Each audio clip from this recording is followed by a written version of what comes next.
Chapter 121. Do you have any strange habits? Whose side are you on to actually help outsiders bully me? Lu Miaohuan's rosy lips pursed slightly as she spoke in annoyance. Second miss, it's best to forgive and forget. Continuing this fuss isn't good for you, so let's just let it be. Lu Chongqing spoke in a gentle voice. Enough already, you're about the same age as me, yet you talk like you're my father, all long-winded. Lu Miaohuan bit her lip and said impatiently. Then she put down the gown in her hands, not caring for it any longer, and strode out of the shop with long, determined steps. Truly has the temper of a young lady.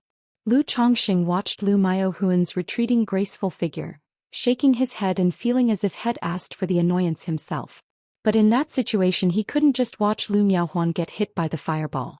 After all, he was protected by 4 magic artifacts and was unafraid of such ordinary spells. And it was unknown whether Lu Miaohuan had any protective magic artifacts on her. Though it was highly likely she had them, what if she didn't? Lu Chongqing gave the shopkeeper a slight bow and then left the shop too. Stepping out of the shop, he saw Lu Miaohuan standing on the side, waiting for him with an aloof and noble air. Lu Chongqing, what are you doing here? Lu Miaohuan asked as soon as Lu Chongqing appeared. I just happened to be passing by, and when I heard you were arguing with someone, I took a longer look. Lu Chongqing replied offhandedly. Hearing this, Lu Miaohuan, remembering her recent disdainful demeanor being witnessed by Lu Chongqing, felt somewhat embarrassed. She then placed her hands behind her back and gently swayed her body, whispering in a low voice, "Thanks for just now." She was aware that if the situation had really escalated, it would have been difficult to settle things without either side giving in. And she felt somewhat touched by Lu Chongqing appearing to shield her from the fireball technique. Although she did have a protective artifact, the sudden appearance of Lu Chongqing standing tall in front of her stirred some emotions within her.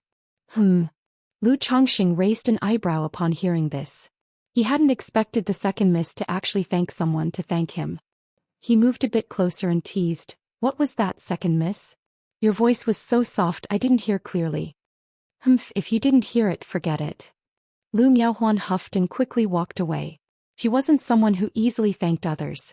But considering how she'd never shown Lu Chongqing a friendly face before, and how he'd still stood in front of her in a dangerous moment, and even apologized to Jing Yongshan on her behalf, she felt that saying thanks wasn't too much.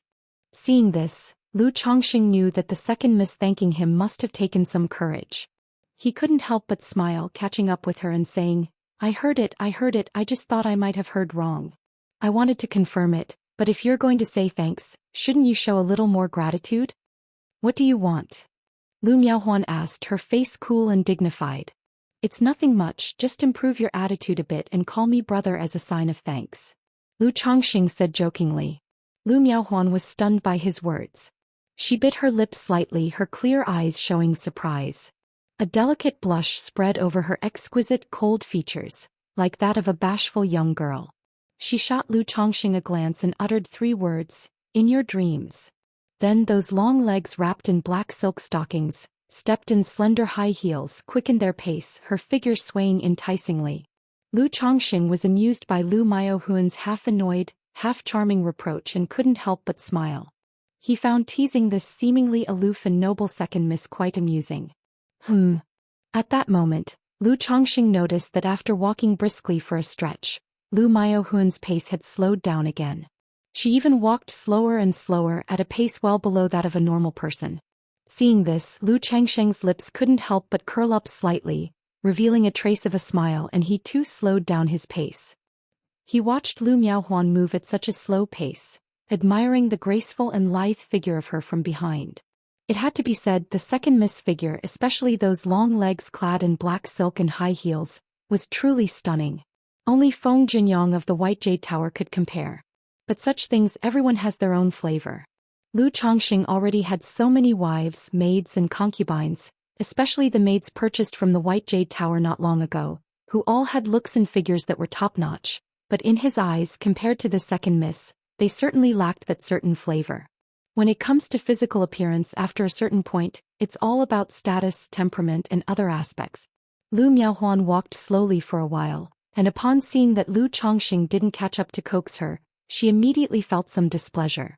She had walked away without paying him any attention, yet he didn't know to come and apologize. After walking slowly some more, Lu Miaohuan couldn't stand it any longer and decided to outright ignore Lu Chongqing, promptly walking away at a normal pace. Seeing that Lu Miaohuan had resumed her normal speed, Lu Chongqing immediately quickened his steps and in an instant came up beside her, giving her quite a scare. All I wanted was for you to say thanks with a better attitude, but if you don't want to, that's fine, why get angry? It's not polite at all. Hearing Lu Changsheng's complaint, Lu Miaohuan felt so irritated that she didn't know where to vent her anger, thinking it was too annoying, and again she thought about ignoring him and walking away. But she also felt that it might not be very nice, indeed it wasn't very polite. Lu Miaohuan felt that even though she really disliked Lu Chongqing, according to her usual temperament, she wouldn't be concerned about what's not so nice or polite. Yet she subconsciously didn't think about why she was behaving this way. She was also somewhat afraid to consider why she was acting so out of character. Lu Chongqing, why on earth did you decide to move out and live by yourself? Lu Miaohuan asked as if it was no big deal. Every time you see me, second miss, you look disgusted and displeased, so I thought it over and decided to move out and live by myself. Lu Chongqing then said. Do you even know how to speak? Lu Miaohuan huffed, her tone anything but pleasant. She remembered that at the initial meeting for the arranged marriage, Lu Chongqing was actually very eloquent, making conversations very comfortable. Yet now he was so irritating. Isn't that what you asked me? Why I moved out? I'm just telling the truth, Lu Chongqing said with a shrug, looking helpless. Well then, to express my gratitude for today, from now on, I won't be disgusted by you. Lu Miaohuan snorted softly, speaking with a face of cold and noble beauty. No worries, feel free to be disgusted if you like, don't make yourself sick over it. And having seen it so many times, I've gotten used to it. I actually think you look pretty cute when you're disgusted. Lu Chongqing said casually. He felt that when chatting with a miss of such a temper, one has to do the opposite. Playing along with her was absolutely out of the question. Anyway, he didn't have too many pursuits regarding this second miss. If he did fancy anything, it was her body, so he was very unconcerned. Are you sick in the head? Lu Miaohuan, infuriated, kicked Lu Chongqing right away. She felt that she was being very patient in speaking to Lu Chongqing, yet every sentence he spoke was irksome. Lu Chongqing dodged lightly, and as he looked down he saw Lu Miaohuan's delicate feet adorned with a pair of elegant crystal shoes, the exposed skin wrapped in a layer of black sheer stockings. The little feet in the high heels seemed to merge together, the curves flowing smoothly without showing a trace of abruptness, utterly captivating. As her small foot kicked out, the shapely calf peeked out from underneath the skirt hem through the thin as wing stockings, showing the skin's pale delicate texture. Simply leg play year series material, irresistible to fantasize about cradling those jade feet and lovely legs in one's hands and thoroughly enjoying them. What are you looking at? Seeing Lu Chongqing looking down at something, Lu Miaohuan also lowered her head to look.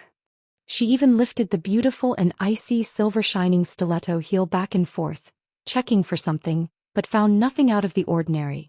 The next moment, as if realizing what Lu Chongqing was looking at, she felt a hint of secret satisfaction and pride, and her mood improved a lot. Then, glancing at Lu Chongqing with a bit of scrutiny, she spoke coldly, "Do you have some kind of strange fetish or something?" P.S. Sigh, it was supposed to be just a short segment, but as I wrote I couldn't stop and now I don't know how to end it. I'll try to write less of this kind of plot in the future. Let's see if I can crank out another chapter today. If not, there will definitely be 2 updates tomorrow. Chapter 122. Stunning beauty like wolves and tigers, breaking down one's will. Underscore 1. What strange habits could I possibly have? Lu Changsheng's eyes were clear and he spoke with a forthright demeanor.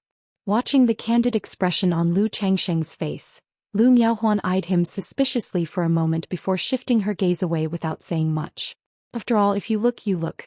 Dressing up like this was meant to be seen by others. Although she usually confronted such gazes with a "what are you looking at? Keep staring and I'll gouge out your eyes" attitude, or would directly scold them, at this moment, she didn't feel the slightest disdain or disgust towards Lu Changsheng's gaze. Instead, she felt a stealthy joy. She felt attractive, truly believing that she was the most beautiful. And so the two walked side by side for a while. "Alright, I'm home now, see you later, 2nd Mississippi." When they reached an intersection, Lu Chongqing waved goodbye to Lu Miaohuan. He didn't have much to chat about with this second miss, and since he was home, it was natural to head back and take a bath. Seeing that Lu Chongqing only walked a short distance before leaving, without any intention to escort her or even asking if she wanted to visit and have a cup of tea, Lu Miaohuan pursed her lips in displeasure and huffed, saying, "Goodbye." Then like a proud and aloof peacock she left with the clack-clack-clack of her high heels. Night fell. The White Jade Tower sent the 4 maids purchased by Lu Chongqing. Since Lu Chongqing couldn't be bothered to wait, all 4 maids were readily available stock. But Xiao Yueru, who possessed a spiritual root, would only arrive within a month after notification from White Jade Tower. Gao He, the neighbor, saw that Lu Chongqing had bought more maids and was somewhat speechless. He didn't frequently visit Lu Changsheng's home but invited Lu Chongqing to his place for tea instead because he felt it wasn't right to constantly visit when Lu Changsheng's house was full of female family members. Seeing Lu Chongqing buying more maids, Gao He couldn't help but think that he should be more cautious. After all, he had a daughter at home. Though his daughter was still young, Lu Changsheng's appearance and temperament were attractive to both young and old, which caused him worry at this moment. Of course, Lu Chongqing was not aware of Gao He's thoughts. With the addition of 4 new maids, he noticed another problem. That was, the yard was becoming too crowded. If this trend continued and a few more people were added, the dwelling would be too small and they'd have to live crammed together. "Sai, that's about enough, I need to take it easy," Lu Chongqing said, shaking his head. The Lu family and Lu Miaoyan wouldn't say anything about his buying maids. But having acquired 10 children in just over half a year since coming to 9 Dragons Market was indeed a bit fast. Moreover, maintaining such a group of maids in 9 Dragons Market was no small expense. Since these maids were carrying his children, he naturally couldn't treat them unfairly. Their daily consumption of spirit rice and spirit food, and also the long-term residence permits they needed in 9 Dragons Marketplace, added up to no small sum once the numbers grew. Ordinary people couldn't afford to sustain such costs. Without much thought, Lu Chongqing let the new maids assist him with his bath. The next afternoon, Lu Miaoge came to the spiritual talisman shop. It was to thank Lu Chongqing for the matters concerning Lu Miaohuan. The 9 Dragons Marketplace was neither too big nor too small, and both the Lu and Jing families had some influence within it, so it was normal for such news to reach both houses. To this, Lu Chongqing naturally said it was a small matter, nothing significant. In the blink of an eye, half a month passed. Aside from the addition of refining the Black Dragon magical bead to Lu Changsheng's daily routine, there were no other changes. After half a month of refinement, he had almost cultivated a 1/5 of the Black Dragon magical bead. Of the 4 maids he had bought earlier, 1 had successfully conceived after receiving his favor. One day, a young servant came to the spiritual talisman shop. He was sent by the 2nd elder to inform him. He mentioned that in 10 days they would be returning to Qingzhou Mountain and asked if Lu Chongqing would like to join them. "Please tell the 2nd elder that I will accompany him back at that time," Lu Chongqing replied immediately upon hearing the message. He hadn't been back in about 4 months. Now that the 2nd elder was returning, he would naturally take the opportunity to visit his home. 6 days later, it was time for the spiritual talisman shop to receive new stock and inspect the merchandise. Lu Chongqing also informed Gao He in advance. With Gao He's help, the two completed the inspection of all the goods in 2 days. "Brother Gao, I've troubled you this time," Lu Chongqing said, taking out 20 spirit stones. This was the wage they had agreed upon. "Where does that come from, Brother Lu?"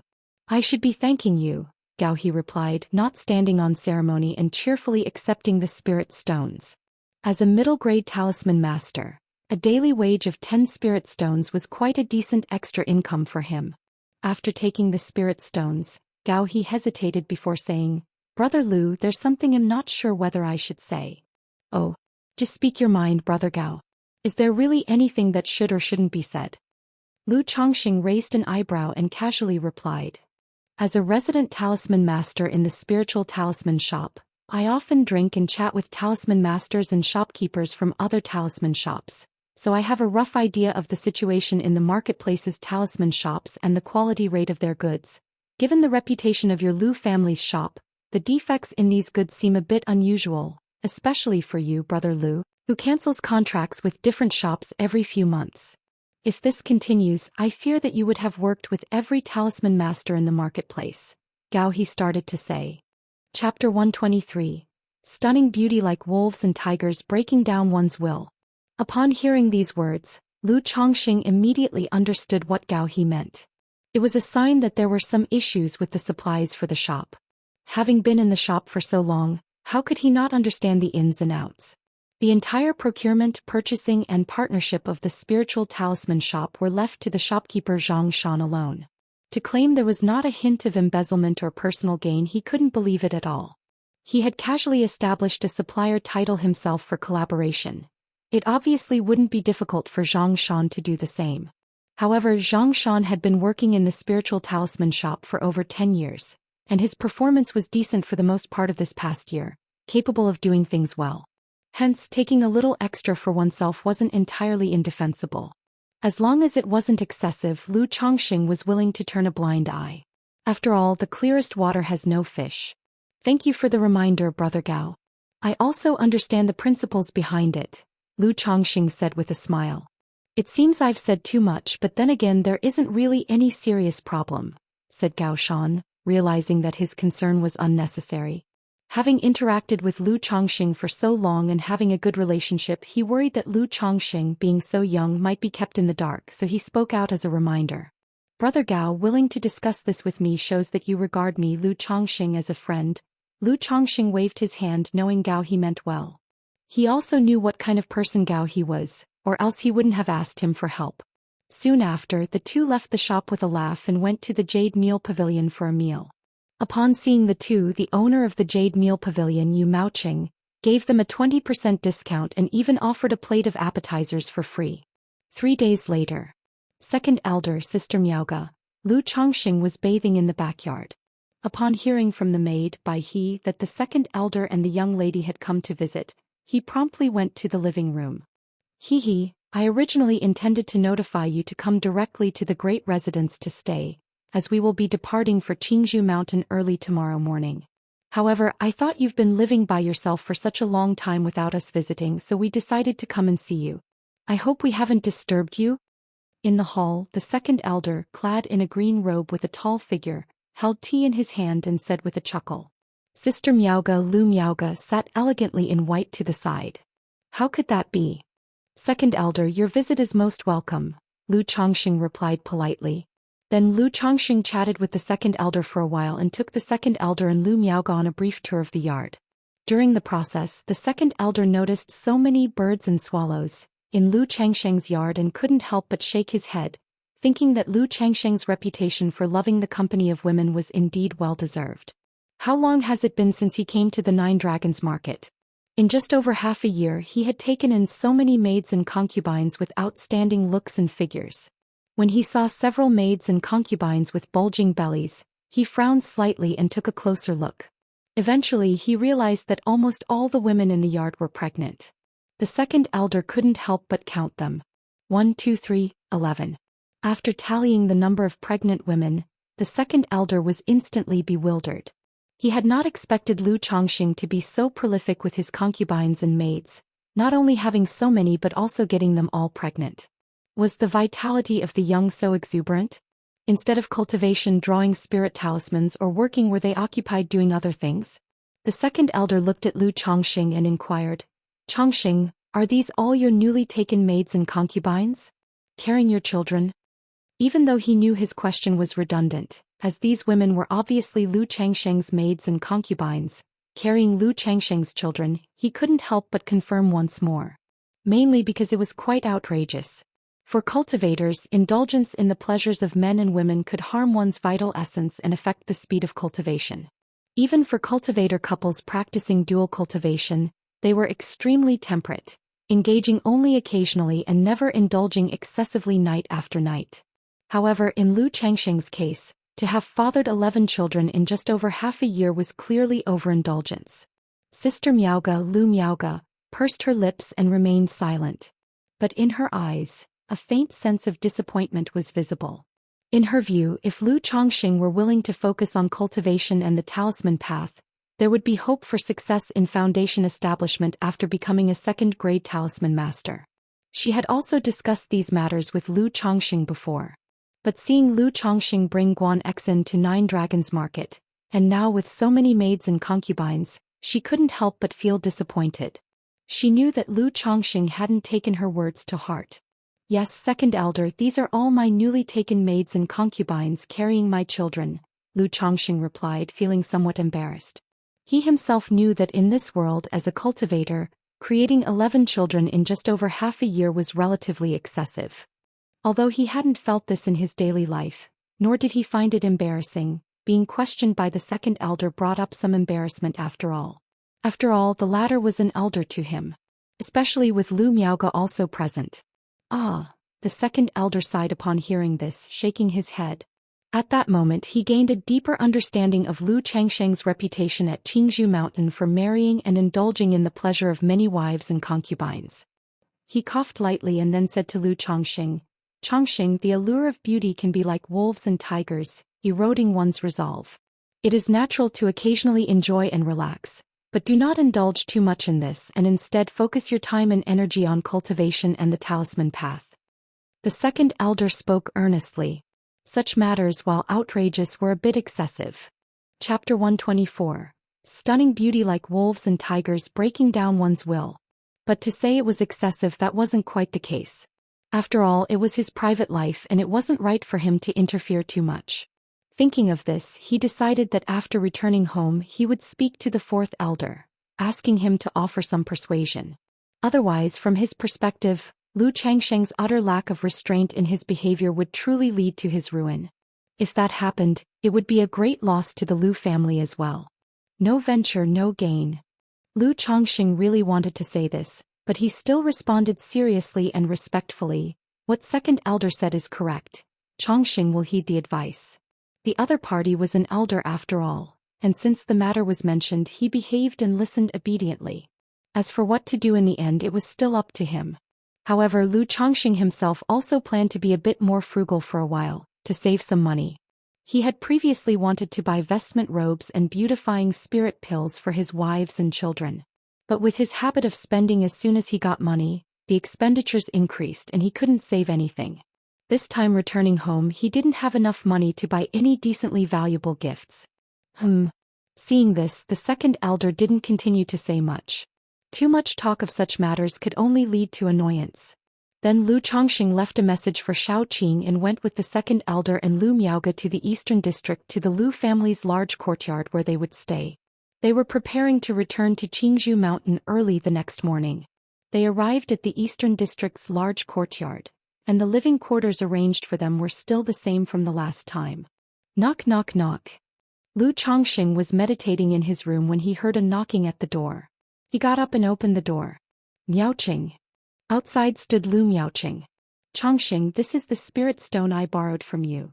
As soon as Lu Miaoqing saw Lu Chongxing, he directly took out 20 spirit stones and spoke. Lu Chongxing was somewhat surprised. He hadn't expected Lu Miaoqing to come and repay the debt voluntarily. To tell the truth, he had written off those 20 spirit stones as a loss. The other party's behavior was truly unexpected. "Miaoqing, you are too polite. It was unnecessary to make a special trip." Lu Chongxing smiled and accepted the spirit stones. He could see that Lu Miaoqing now looked much better spirit-wise. Probably because he hadn't been going to read books and savor tea for a while. Otherwise, it wouldn't have been possible to save up any spirit stones. "What trouble? I've owed them to you for so long." Lu Miaoqing clapped Lu Changsheng's shoulder and enthusiastically said, "Chongxing, next month Spring Abundance Building is getting a new batch of tea. I'll treat you, let's go together." Lu Changsheng's mouth twitched slightly. He thought Miaoqing had given it up, but it seemed he was mistaken. He waved his hand, declaring earnestly, "Miaoqing, I never go to such places." "Chongxing, let me tell you, this new tea, many of them are unopened." Lu Miaoqing continued speaking. No, I'd better not go," Lu Chongxing asserted firmly. With so many wives and maids at home, what need was there to go to these places? It was simply a waste of money and vitality. With that money, couldn't he buy a couple of maids, buy some gifts for his wife and children? Wouldn't that be delightful? Okay then. Seeing this, Lu Miaoqing found it dull and didn't persuade further. Lu Chongxing watched Lu Miaoqing's retreating figure, musing whether Miaoqing enjoyed himself to the fullest, then cultivated for health for a while before going back to his merry ways. A repeating cycle? Otherwise, why had he looked so drained before and now perfectly normal despite not abstaining? Early the next morning, The second elder led Lu Chongqing and several other Lu family members out of the Nine Dragons Market through the eastern gate. He then took out a palm-sized yellowish-brown flying boat. Activated by mana, the flying boat immediately flew from his palm, transforming into a vessel about 10 feet long, with formation patterns drawn both inside and out. "Get on," the second elder commanded. Lu Chongqing stepped onto the flying boat and found a seat to sit down. The flying boat had a total of 7 seats, and beneath the seats, sockets embedded with spirit stones could be seen. He knew this type of flying boat could be propelled by inserting spirit stones, replacing the need for cultivators to use mana to drive it. Otherwise, solely relying on a cultivator's mana to propel it, it would be impossible to achieve long-distance flying. The consumption would be too great. "Let's go."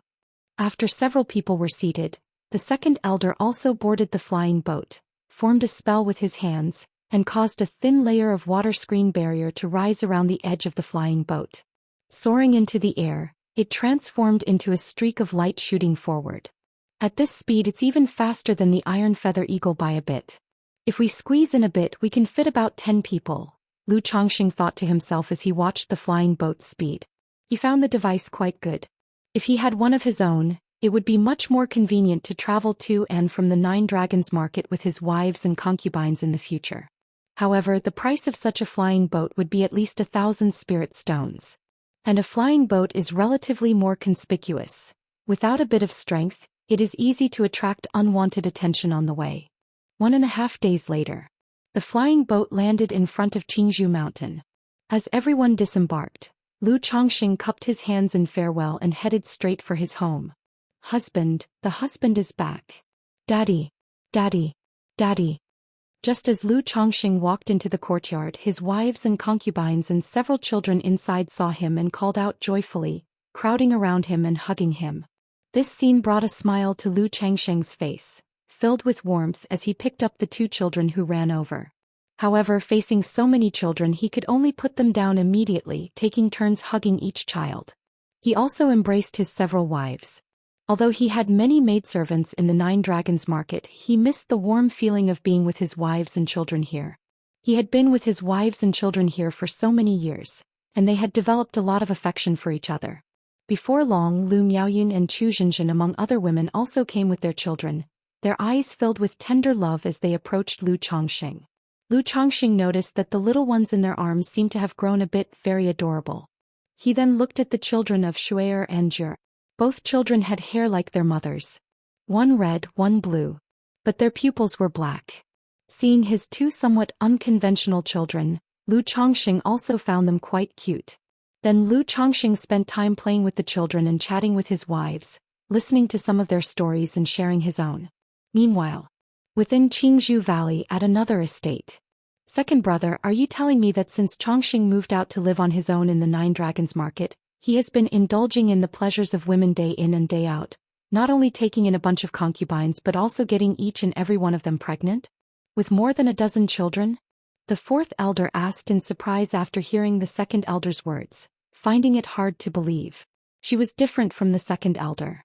Having interacted with Lu Chongqing for so long, she knew he liked having children, but she didn't imagine him to be addicted to the pleasures of the flesh.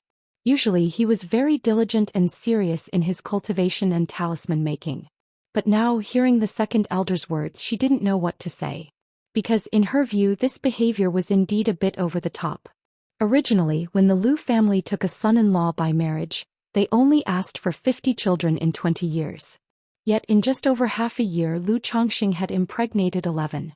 If he continued at this rate, would he still cultivate or practice talisman making? "Do I look like someone who likes to joke around?"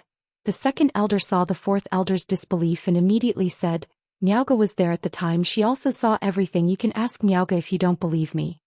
"I wouldn't say much about this matter, but as an elder who is usually close, you can talk to Lu Chongqing at some point, and also let Miaoyun keep an eye on him. Otherwise, if this continues, I'm really afraid he will squander his talent on women." The second elder sighed. What he minded was not Lu Chongqing taking concubines. After all, it was quite normal for a man to be fond of women.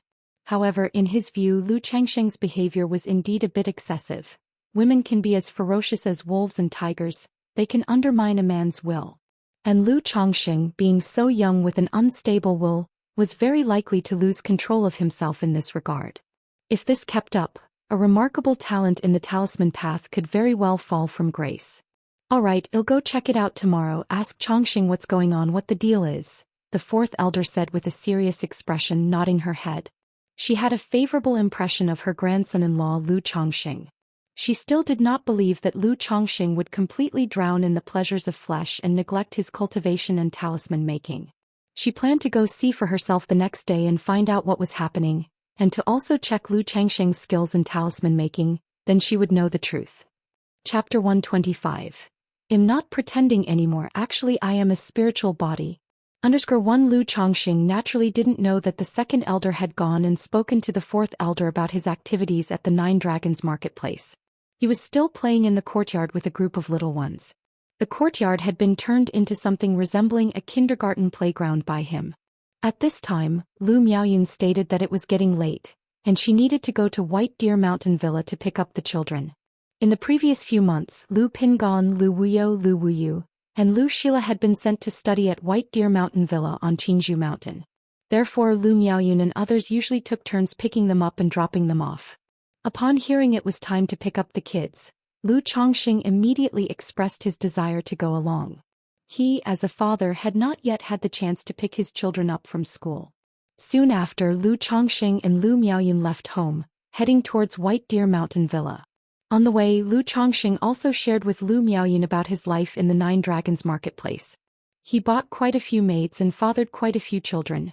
One reason was that he felt there was nothing about this that needed to be hidden. The family would find out sooner or later. Additionally, he had a feeling that this matter would probably spread from the second elder to the fourth elder's ears, eventually reaching the ears of Lu Miaoyun and the other women in the family. Since that was the case, it would be better for him to mention it to Lu Miaoyun, his main wife, earlier. Moreover, since the second elder had a flying boat and it could accommodate a few more people, he planned to take Lu Miaoyun and a few others with him on his return trip to the Nine Dragons marketplace. Otherwise, coming back only once every 6 months meant that they would be apart for quite a long time. By the time they went to the Nine Dragons marketplace, Lu Miaoyun and the others would see for themselves, so it was better to give them a heads up to prepare them mentally. When Lu Miaoyun heard that Lu Chongxing had found so many maids, she fell silent for a moment. However, she didn't say anything and just playfully requested that Lu Chongxing spend more time with them in the coming days. Having a wife like this, what more could a husband ask for? Lu Chongxing mused to himself. While he could indeed take many maids and concubines if he wished, and Lu Miaoyun wouldn't have much to say about it, he still hoped his wives could understand and accept the arrangement, making the inner palace more peaceful. If not, the constant rivalry and jealousy in the palace would drive anyone crazy. And this was something he greatly appreciated about Lu Miaoyun. Husband, next year's spiritual root testing ceremony is coming up, and Pingon and the others will have to participate. Lu Miaoyun, holding onto Lu Chongxing's arm, spoke out. Upon hearing this, Lu Chongxing's heart missed a beat. Every year on February 2nd, Qingzhou Mountain held the spiritual root testing ceremony. It was to test the spiritual roots of all children aged 5 or 6. Lu Pingon, Lu Wuyu, and Lu Xila were also approaching the age and would be eligible to participate next year. But Lu Chongxing was very clear in his heart that none of his 4 children had a spiritual root. Yes, who knows if any of them have a spiritual root? Lu Chongxing sighed lightly as he said this. At this moment, his heart could not help but feel a sense of sadness. He had a lot of affection for the children like Lu Pingon. Husband, maybe Pingon and the others all have spiritual roots. Lu Miaoyun, holding Lu Chongxing's hand, said softly. She knew that such a thing could be cruel for parents. If there were no spiritual roots, their futures would be divided between the worlds of immortals and mortals. She couldn't help but think of her own son Lu Yun. If he also had no spiritual root, he would have to be sent into the secular world as well. Fine. With such matters, let nature take its course. If they have spiritual roots, they can learn talisman making with me in the future. If not, they can still lead a good life in the secular world. Lu Chongxing pinched his wife's hand and said with a laugh. He had long considered such matters and had prepared himself mentally. It was just that now, with Lu Miaoyun suddenly bringing it up, the reminder that the day was fast approaching made him feel a touch of sorrow. As they walked and talked, the couple arrived at White Deer Mountain Villa. The villa wasn't very large, about the same size as the estate where Lu Chongxing lived. Inside there were many other men, women and children coming to pick up kids, all from the Lu family. Chongxing, Miaoyun, you're here to pick up the kids? Brother Chongxing, sister Miaoyun. Chongxing, little sister Miaoyun. Some recognized Lu Chongxing and Lu Miaoyun and greeted them. Lu Chongxing didn't know many of them. Some he had seen but didn't know their names. Lu Miaoyun, on the other hand, knew most of them and greeted them warmly. Before long, the sound of a bell ringing came from the villa, and many children came out. They were all quite young, mostly 5 or 6 years old, with a few around 7 or 8. Because children without a spiritual root would be sent away from Qingzhou Mountain by the age of 8 or 9 at the latest. After all, being born on Qingzhou Mountain and having seen the cultivation world but being unable to cultivate oneself was a cruel reality to face if one remained there. Daddy X4, Mother Yun X4. Just then 2 boys and 2 girls saw Lu Chongxing and Lu Miaoyun and called out. They then hurried over with their short little legs. As Lu Chongxing saw his own children, he immediately greeted them with a smile and scooped up Lu Wuyo and Lu Shila into his arms. Did you miss Daddy? Lu Chongxing asked as he pulled out sugar-glazed haws he had prepared from his storage bag and passed them to the girls. We did. The 2 little girls replied crisply. Then Lu Chongxing turned to Lu Pingon and Lu Wuyu, who were standing aside somewhat bewildered, and handed each a sugar-glazed haw. He also pulled out one more and offered it to Lu Miaoyun. Since he had many children in his family, Lu Chongxing would directly buy these spirit fruit sugar-glazed haws wholesale. Lu Miaoyun, having received one as well, couldn't help but flash a sweet smile, her eyes curving like crescent moons. She took a bite from the sugar-glazed haw and then extended it for Lu Chongxing to take a bite. Chapter 126. I'm not pretending anymore, actually I am a spiritual body. So it went as the family of 4 walked home, with Lu Chongxing carrying 2 children, and Lu Miaoyun leading the other 2 by the hand. So, what has your teacher been teaching you at school? Lu Chongxing asked aloud. He was quite curious about what the erudite tutor hired by the Lu family usually taught the children. He worried that the education within such a cultivation family might involve brainwashing from a young age, indoctrinating the children to be loyal to the family and such. Soon enough, the children began chirping to Lu Chongxing about their lessons, all while munching on candied haws. It was basic enlightenment education for children, teaching them reading and writing without any trace of brainwashing. Listening to his children's stories, Lu Chongxing felt a lot more at ease. That night, a separation can be sweeter than a honeymoon. During Lu Changsheng's previous visit home, Lu Miaoyun and Chu Zhenzhen were pregnant and couldn't share his bed. This time Lu Chongxing naturally had to make up for it. He also wanted to show the 2 women the strength he had gained from his recent success in body refinement. The next day, well past sunrise, Lu Chongxing heard a knock at the door. After being told the 4th elder had come to visit, he dressed with the help of Lu Miaoyun and Chu Zhenzhen and proceeded to the living room. Grandma. Grandma. When Lu Chongxing and Lu Miaoyun arrived in the living room, they immediately saw the 4th elder clad in a green dress, her black hair flecked with silver, lovingly cradling a baby in her arms.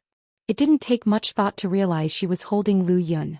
Although the 4th elder was fond of Lu Chongxing, she didn't extend this affection to every one of his children.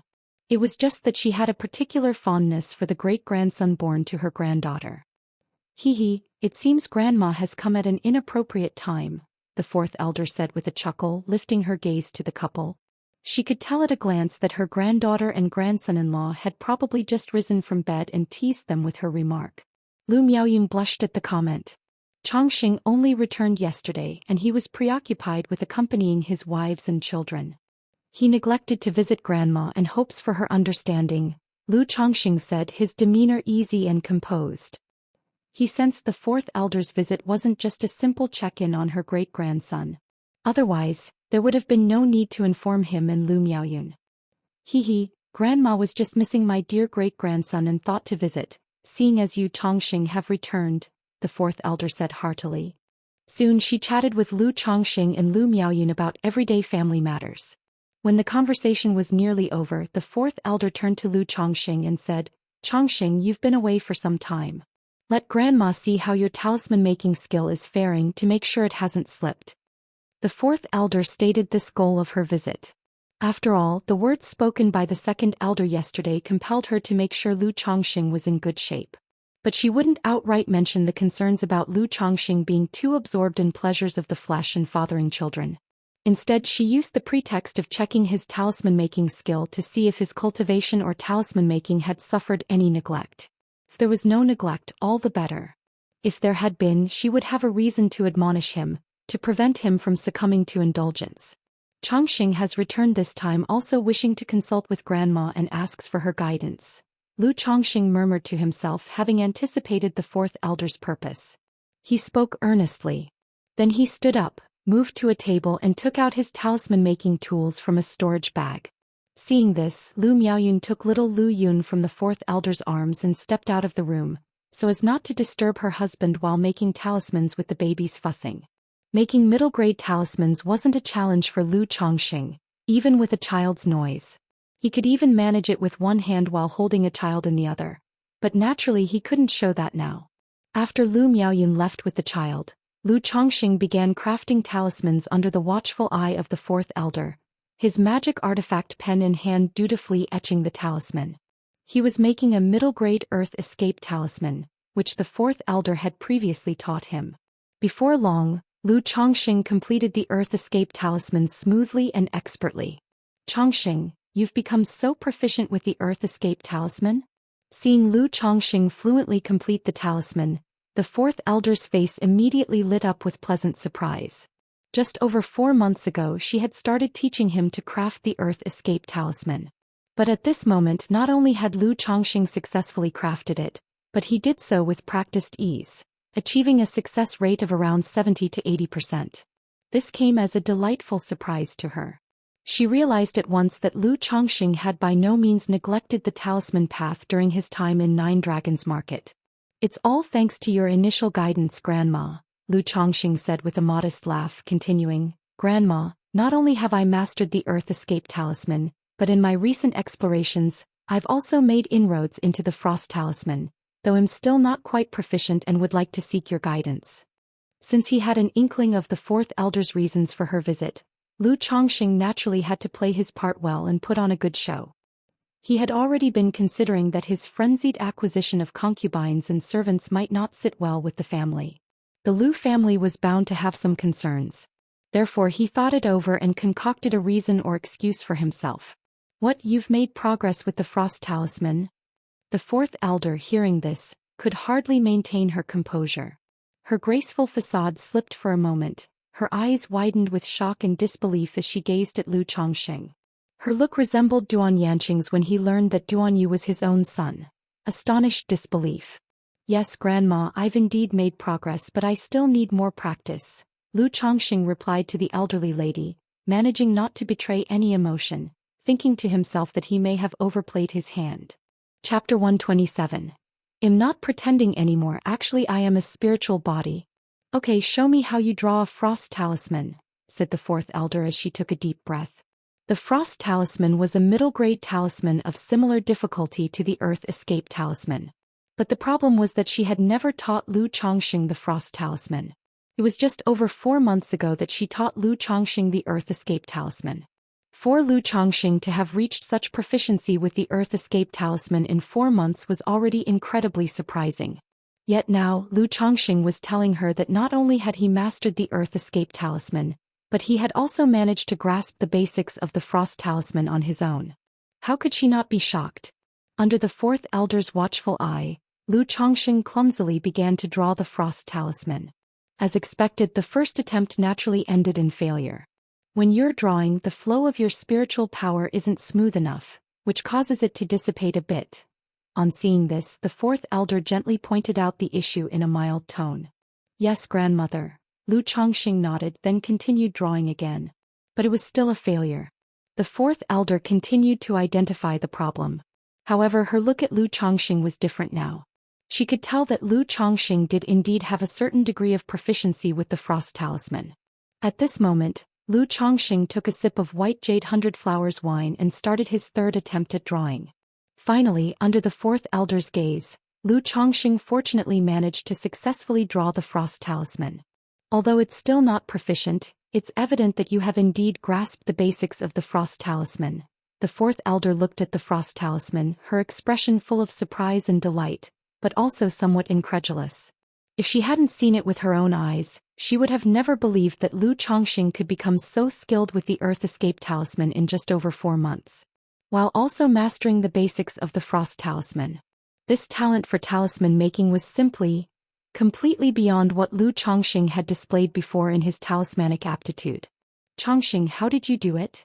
I heard from the second elder that during this period at 9 Dragons Market, you have taken quite a few concubines into your residence, some of whom you are indulging in. The fourth elder began, her tone also uncertain what to say next. She had actually planned to use this check on his talisman-making skill as an excuse to give Lu Chongqing a little scolding. But to her surprise, Lu Chongqing's talisman-making skills had not only not deteriorated in the slightest, they were unexpectedly much more advanced than before. She was momentarily dumbfounded. She even doubted whether the second elder had been deceiving her. After all, how could someone who spends his days indulging in pleasures and fathering children have so much energy to devote to talisman making? Upon hearing the fourth elder's words, Lu Chongqing thought to himself that the second elder had indeed told her about these matters. He fell silent, saying nothing. It's fine as long as your cultivation and your pursuit of the talisman path are not delayed, said the fourth elder, not pressing him further upon seeing his silence. After all, with Lu Chongqing performing so excellently in talisman making, what more could she say? Hearing this, Lu Chongqing bit his lip and responded, I won't hide it from you, grandmother, and you might not believe these words. I have found that after being intimate, drawing talismans afterward feels extremely smooth. Even those aspects of talisman making I didn't understand or couldn't figure out, after being intimate more frequently, my thoughts started to clear up much more, and drawing talismans felt almost effortless, Lu Chongqing stated. This was an excuse Lu Chongqing had come up with after some thought, to justify why he seemed so naturally gifted on the talisman path, as well as why he had taken multiple wives and concubines to bear his children. As for how plausible this reason sounded, it wasn't too far-fetched within the cultivation world. Not to mention that there was a precedence that could very well explain what Lu Chongqing had said. Spiritual body. In the cultivation world there are a myriad of spiritual bodies such as the 5-element spiritual body that boosts cultivation, the charming female body that is beneficial for dual cultivation, the calamitous poison body for poison cultivators, the supreme sword bone for sword cultivators, and many more. Among these, there are certainly some that are specifically related to the talisman path. These specific bodies make one naturally attuned with the great Tao of talismans, allowing rapid advancement in talisman making. As for whether there's a sort of body that improves one's talisman making skill through intimacy, Lu Chongqing didn't know if such a thing existed. But the world is vast, who's to say for certain? Moreover, spiritual bodies can be either manifest or latent. The Lu family, being merely a foundation establishment family, could not be expected to have a deep understanding or extensive research into spiritual bodies. That's why Lu Chongqing dared to attribute his condition to having a potentially latent spiritual body. As for whether this pretense would bring any trouble, Lu Chongqing wasn't worried. After all, his condition wasn't that outlandish. It was simply a relatively unusual aptitude for the talisman path. The Lu family certainly wouldn't cause any trouble over such a matter. Perhaps on the contrary, due to this development his talent and potential would be further acknowledged, thus adding another layer of expectation to him. Chapter 128. Chongqing, Grandma will speak on my own's behalf. After intercourse, drawing talismans becomes very smooth, even some parts one didn't understand or know clear up after frequent intercourse, and my thoughts become more fluid? Upon hearing this, the fourth elder was startled and fell into deep thought. Although what Lu Chongqing said sounded preposterous, she did not doubt the truth of his words. After all, anything is possible in the cultivation world. Not to mention improving talisman skills through intercourse, she had heard of even more absurd and unimaginable things. Moreover, after interacting and understanding him for so long, she had a certain trust in Lu Chongqing. She felt there was no need for him to deceive her with such words. Furthermore, the facts were right before her eyes. Lu Chongqing had proved what he said through his actions. Could it be that Chongqing possesses some kind of physique related to the talisman path? The fourth elder speculated in her heart. Only that reason could explain Lu Chongqing's situation. A peasant boy with no prior exposure to cultivation or the talisman path, yet displaying exceptional talents in the realm of talisman making.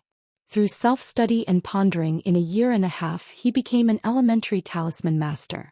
And despite spending much time and energy on matters between men and women, he still progressed rapidly in the talisman path. She had considered this issue before, but had merely thought that Lu Chongqing was exceptionally talented in talismans and also very diligent and hardworking. Now, considering the idea of a spiritual body, the thought that Lu Chongqing might have a talisman-related spiritual body made everything seem reasonable. "Grandma, do you know what's going on with me?" Seeing the fourth elder deep in thought, Lu Chongqing asked. "Chongqing, I have never heard of such a situation." The fourth elder shook her head and inquired. "Besides this, do you have any other abnormalities?" "No, before I just felt that my hands were better at making talismans and my thoughts flowed better after intercourse, but I didn't think too much about it or pay it too much attention.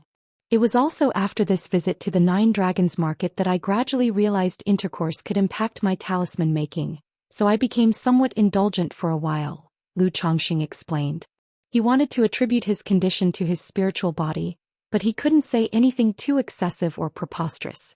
As long as he could justify his situation and gloss over it, that would suffice, to avoid having to worry about the Lu family's attitude when taking a wife, concubines, and having children in the future.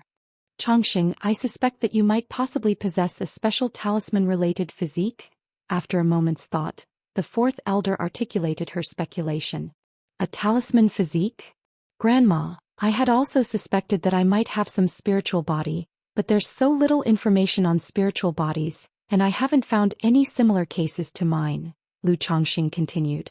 "Information regarding spiritual bodies is scarce, and I don't know much about it either.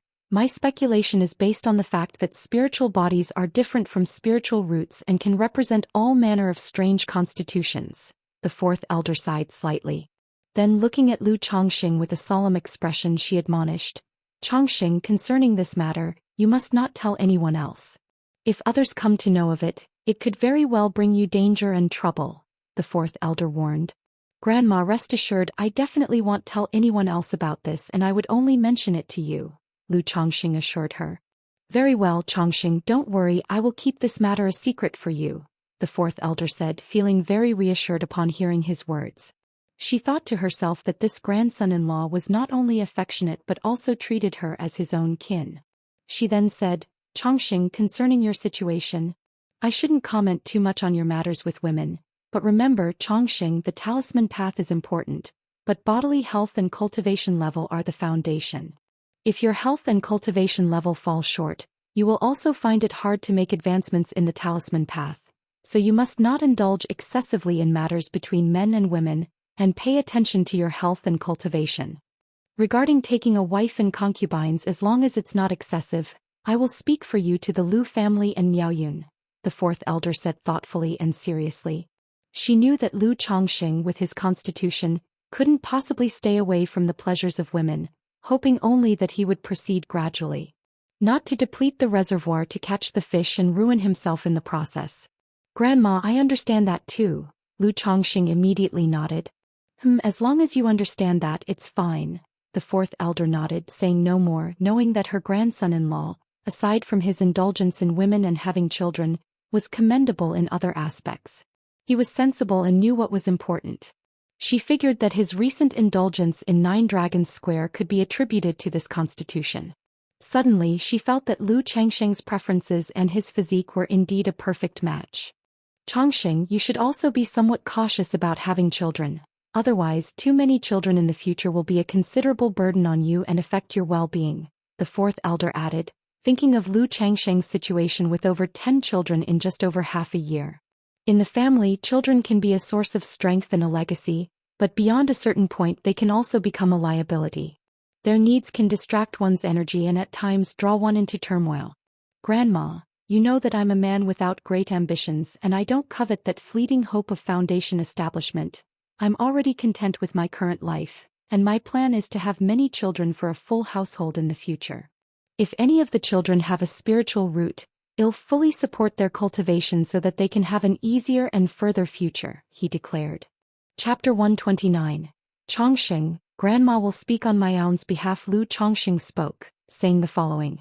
This was not his first time expressing his aspiration publicly, so he appeared very sincere in his speech. Okay, Grandma understands, just take care of yourself and don't neglect your cultivation. The fourth elder sighed softly upon hearing this. She also knew that Lu Chongqing did not have grand ambitions and did not have a great pursuit in the realm of cultivation. It was only in the matter of wives and concubines bearing children that he had a certain obsession. But considering Lu Changsheng's 9th grade spiritual root, she couldn't say much about it and chose to be understanding. Moreover, for the Lu family, they hoped for the same from Lu Chongqing.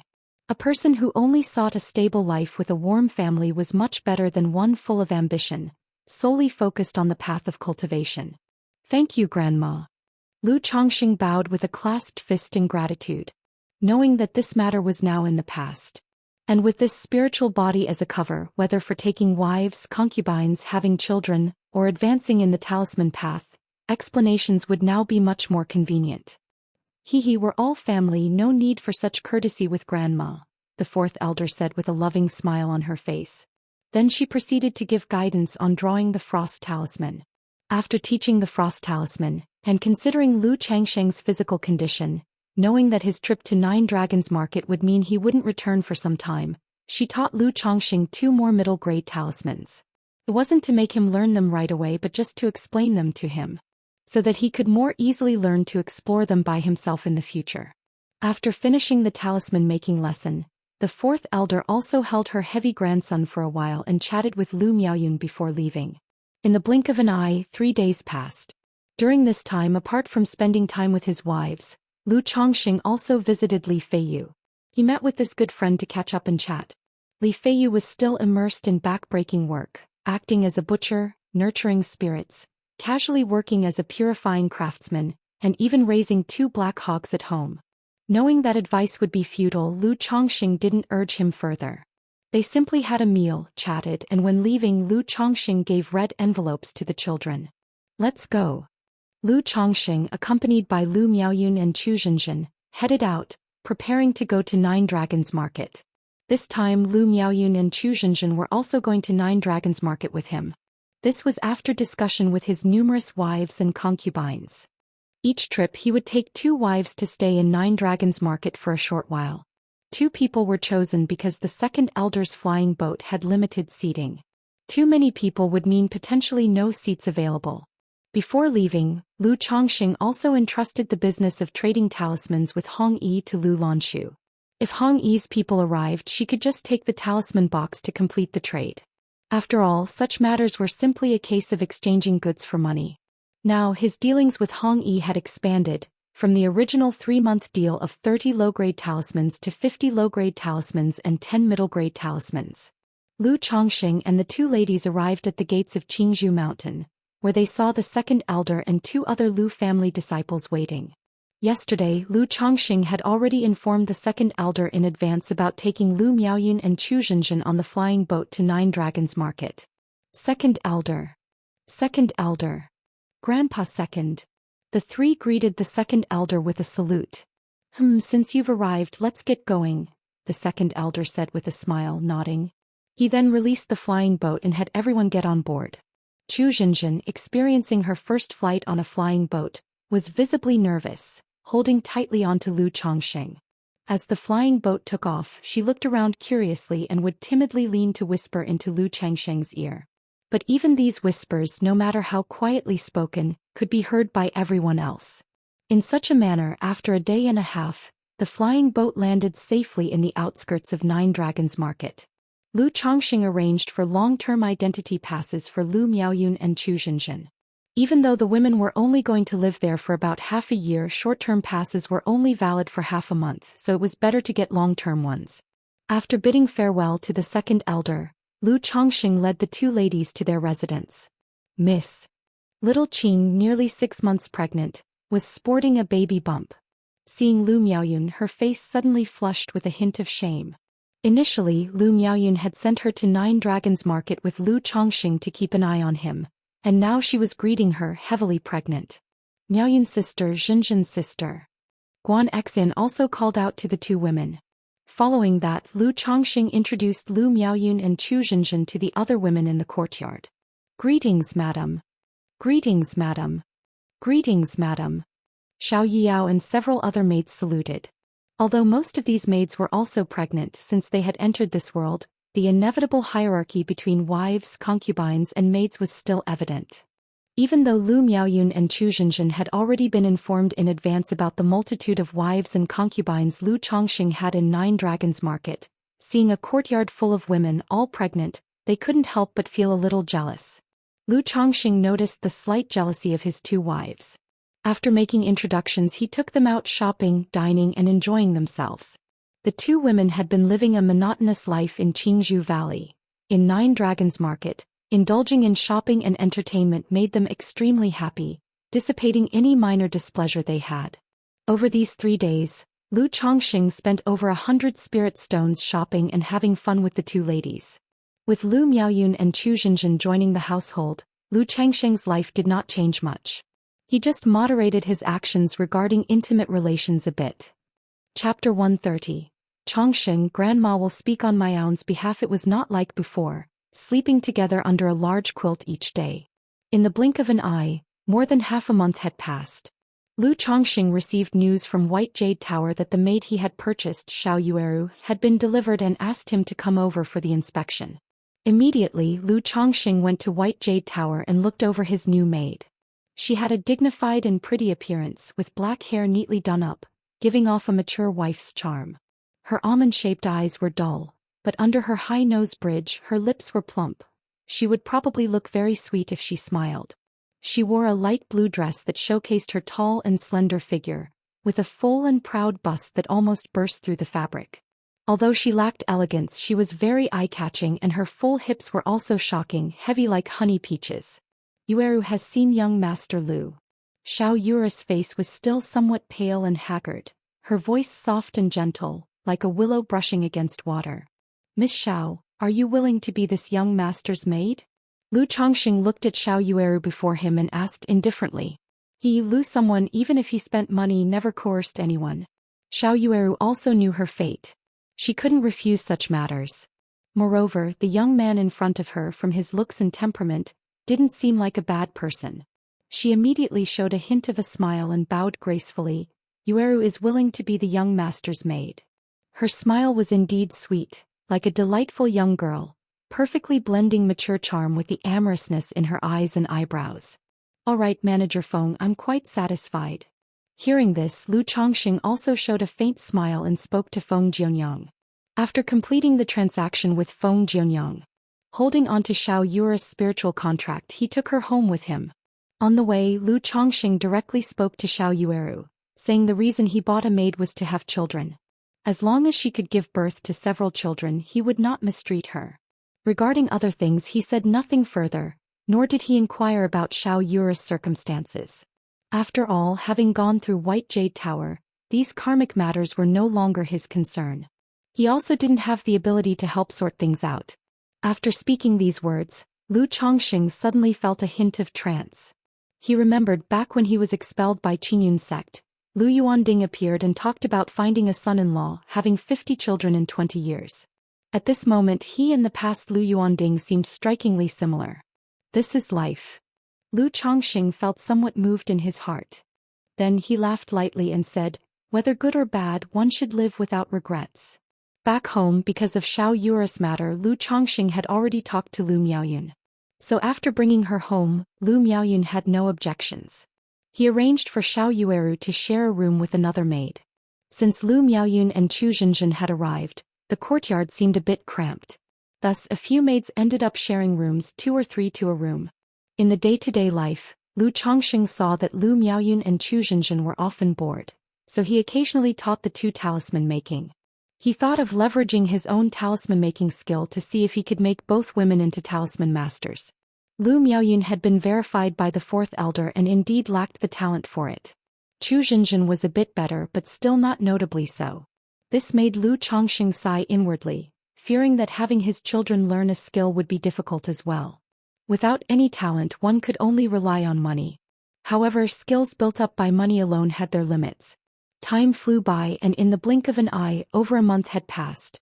Xiao Yueru became pregnant under Lu Changsheng's care. And the child in Xiao Yi's womb was also born. To Lu Changsheng's disappointment, this child did not possess a spiritual root. Half a month later. In the spiritual talisman shop on the third floor in the talisman room. Phew. Lu Changsheng let out a long breath, looking at the black dragon magical bead floating before him, his eyes filled with joy. After nearly 3 months of refinement, this magical treasure was finally ready for him to integrate into his body. Immediately, Lu Changsheng took off his top garment, revealing a well-defined and smooth chest. He planned to integrate the black dragon magical bead into his breastbone. However, each body part could only be integrated with one magical treasure. To integrate the black dragon magical bead, he would first need to remove the shard of the previous treasure from within his breastbone. Chi. With a light exhalation, Lu Changsheng activated the 100 Refinements treasure body art. A glowing light of precious energy circulated on his chest, and the black birthmark formed by a chunk of iron started to wriggle gently. Gradually, a black shard emerged slowly from his chest bit by bit. After a long time, the shard of the magical treasure was removed. Lu Changsheng took a sip of jade bamboo liquor and then held a spirit stone to recover his spiritual power. Refining the black dragon magical bead and removing the shard had taken a toll on him. He needed to restore his inner spiritual power before he could continue to integrate the black dragon magical bead. When his spiritual power was sufficiently restored, Lu Changsheng began to integrate the black dragon magical bead into his body. Under the concentration of his spiritual power, the black dragon magical bead slowly assimilated with Lu Changsheng's chest. Like this, as time passed bit by bit, the black dragon magical bead completely merged into Lu Changsheng's chest, integrated into his breastbone. This left the pattern of a black dragon magical bead on his chest. As the black dragon magical bead entered his breastbone, Lu Changsheng felt a powerful force washing over and refining his flesh, meridians and bones. He felt as if his 100 Refinements treasure body art was training and improving at every moment. Is this the effect of integrating a magical treasure into my body? It's 100 times better than the previous magical treasure shard. With this force refining me, even if I don't cultivate, just give it a couple of years and my 100 Refinements treasure body art will break through to the second level. Lu Changsheng quietly savored the refining power of the black dragon magical bead, his face full of surprise and happiness. The effect of integrating the magical treasure into his body was several times better than he had anticipated. If he continued to cultivate like this, the strength of his body refinement would fully catch up with his chi refinement. I wonder when he'll be able to draw a chi refinement cultivation technique. I'm so done with this lousy returning origin technique, Lu Changsheng thought to himself. If he had a chi refinement cultivation technique like the 100 Refinements treasure body art, not only would his foundations and strength improve, but his cultivation speed might also increase. However, Miaoyun is about to give birth soon. If this child possesses a spiritual root, then according to my earlier guess, there is a very likely chance to receive a draw. Lu Changsheng let out a long sigh, thinking to himself. At that moment he prepared to put on his top garment, looking at the dark gleaming pattern on his chest, where an indistinct image of a flood dragon seemed to come and go, and he nodded in satisfaction. It looks much better now. In his view, this pattern was so much more attractive than the previous one from the magical treasure shard, which looked like a black birthmark. There's only a bit of spiritual essence left in this shard, which makes it unnecessary to integrate it elsewhere, Lu Changsheng remarked as he looked at the shard in his hand. This shard had been in his body for nearly a year already, helping him in his cultivation. Most of the spiritual essence inside was consumed. Otherwise, he could have integrated the shard into a hand or foot bone to assist his cultivation. Seeing that it was getting late, Lu Changsheng got up to tidy up and left the spiritual talisman shop to head home. Chapter 131. Lao Lu, do you want a wife? Underswan, Lu Daoist, I don't know if your spiritual talisman shop has sold out of supreme talismans? Just as Lu Changsheng reached his home's entrance, the courtyard door to the left opened. A middle-aged man in his 40s with thick eyebrows, a square face, and a calm demeanor stepped out and called out to Lu Changsheng upon seeing him. Xia Daoist, all 3 of the supreme talismans in my shop for this month have already been sold. Are you going to hunt some demon beast again that you actually need to buy a supreme talisman? Lu Changxing said, somewhat surprised. The middle-aged man was named Xia Long and had moved in a few months ago as a new neighbor. Like the neighbor who had moved away previously, he said he usually hunted demon beasts to earn money. As for the truth of that statement, Lu Chongxing did not know. This neighbor often went out and wasn't home much, but he knew that Lu Chongxing was a talisman master and that he was the owner of Lu family's spiritual talisman shop. He would usually come to Lu Chongxing to buy talismans. I've made plans with a few fellow Daoists to explore an ancient tomb, so I thought to purchase a few talismans for protection from you. Xiaolong spoke up. I only have 3 supreme talismans in my shop each month, and they are usually reserved. If you want one, Xia Daoist, I can keep one aside for you when we restock. If you're in urgent need, I still have a few premium talismans on me. I don't know if they would be of use to you, Xia Daoist? Lu Chongxing said so. He did possess supreme talismans he had made, but they weren't readily available for sale. After all, the shop sold only 3 each month. Just one extra could attract unwanted attention from the observant. However, selling premium talismans was no big deal. He had plenty on hand and didn't mind selling more. May I ask which premium talismans you have on you, Lu Daoist? Xiaolong asked. Lu Chongxing listed several types of premium-grade premium talismans. Afterward, Xiaolong purchased a thunder-summoning talisman and an escape talisman. Both talismans were sold for 50 spirit stones each, but Lu Chongxing gave a discount and charged Xiaolong 90 spirit stones. The other party was straightforward and did not haggle. Thank you, Lu Daoist. Xiaolong put away the talismans and bowed slightly. You're too polite, Xia Daoist. With 90 spirit stones in his account, Lu Chongxing felt quite pleased with himself. After all, this money was for his personal account. And the cost of making those 2 talismans was only 4 or 5 spirit stones. A profit margin of 20 times. Absolutely exorbitant. Xiaolong then took his leave shortly after. Running a dungeon? I've never experienced anything like that. There's no need for me to try it, though. Although the return is high, the risk is great too. A single misstep and it could cost you your life. Lu Chongxing watched Xiaolong's retreating figure and shook his head slightly, entering his home. He was somewhat curious about exploring the ancient tombs and secret realms like others did, but he had no desire to try such endeavors. With the system at his side, he didn't need to struggle and fight as Xiaolong did. All he needed was to honestly pursue his path without contest or strife, calmly getting married, taking concubines, raising children, and the great Tao could be expected. If he worked too hard, striving too much, he might end up on an inferior path. Half a month later, the child in little Qing's belly was born. This child also had no spiritual root, which caused Lu Chongxing to let out a sigh. The firstborn children of Chu Zhenzhen and Lu Miaoyun had spiritual roots, which had filled him with great expectations for the offspring of his wives and concubines blessed with spiritual roots. But now, 3 children in a row born to wives and concubines with spiritual roots were without them. It inevitably brought some disappointment to his heart.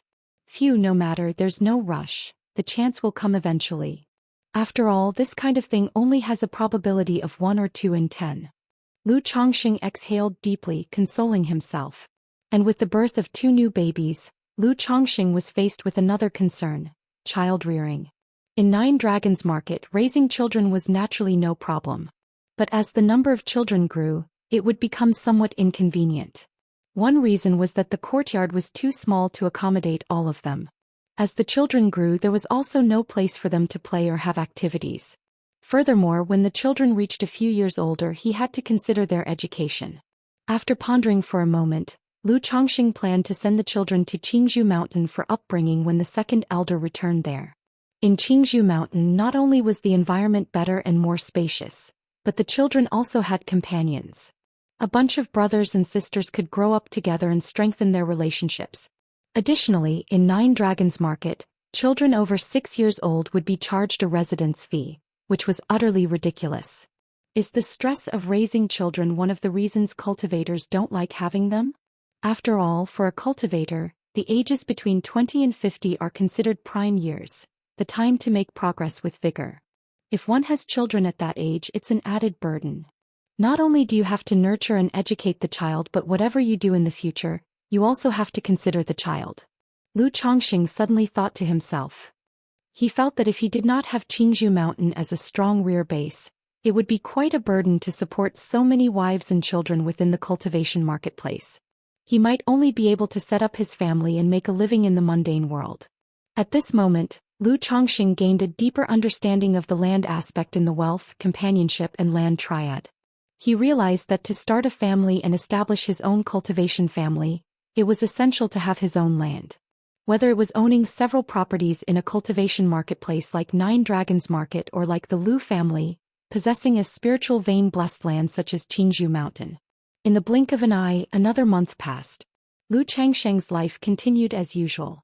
Every day he engaged in cultivation, talisman making, went to work, and occasionally accompanied his wives and maids on shopping trips. Chapter 132. Lao Lu, do you want a wife? After all, with these maids pregnant, a stroll around the street is beneficial for their physical and mental health.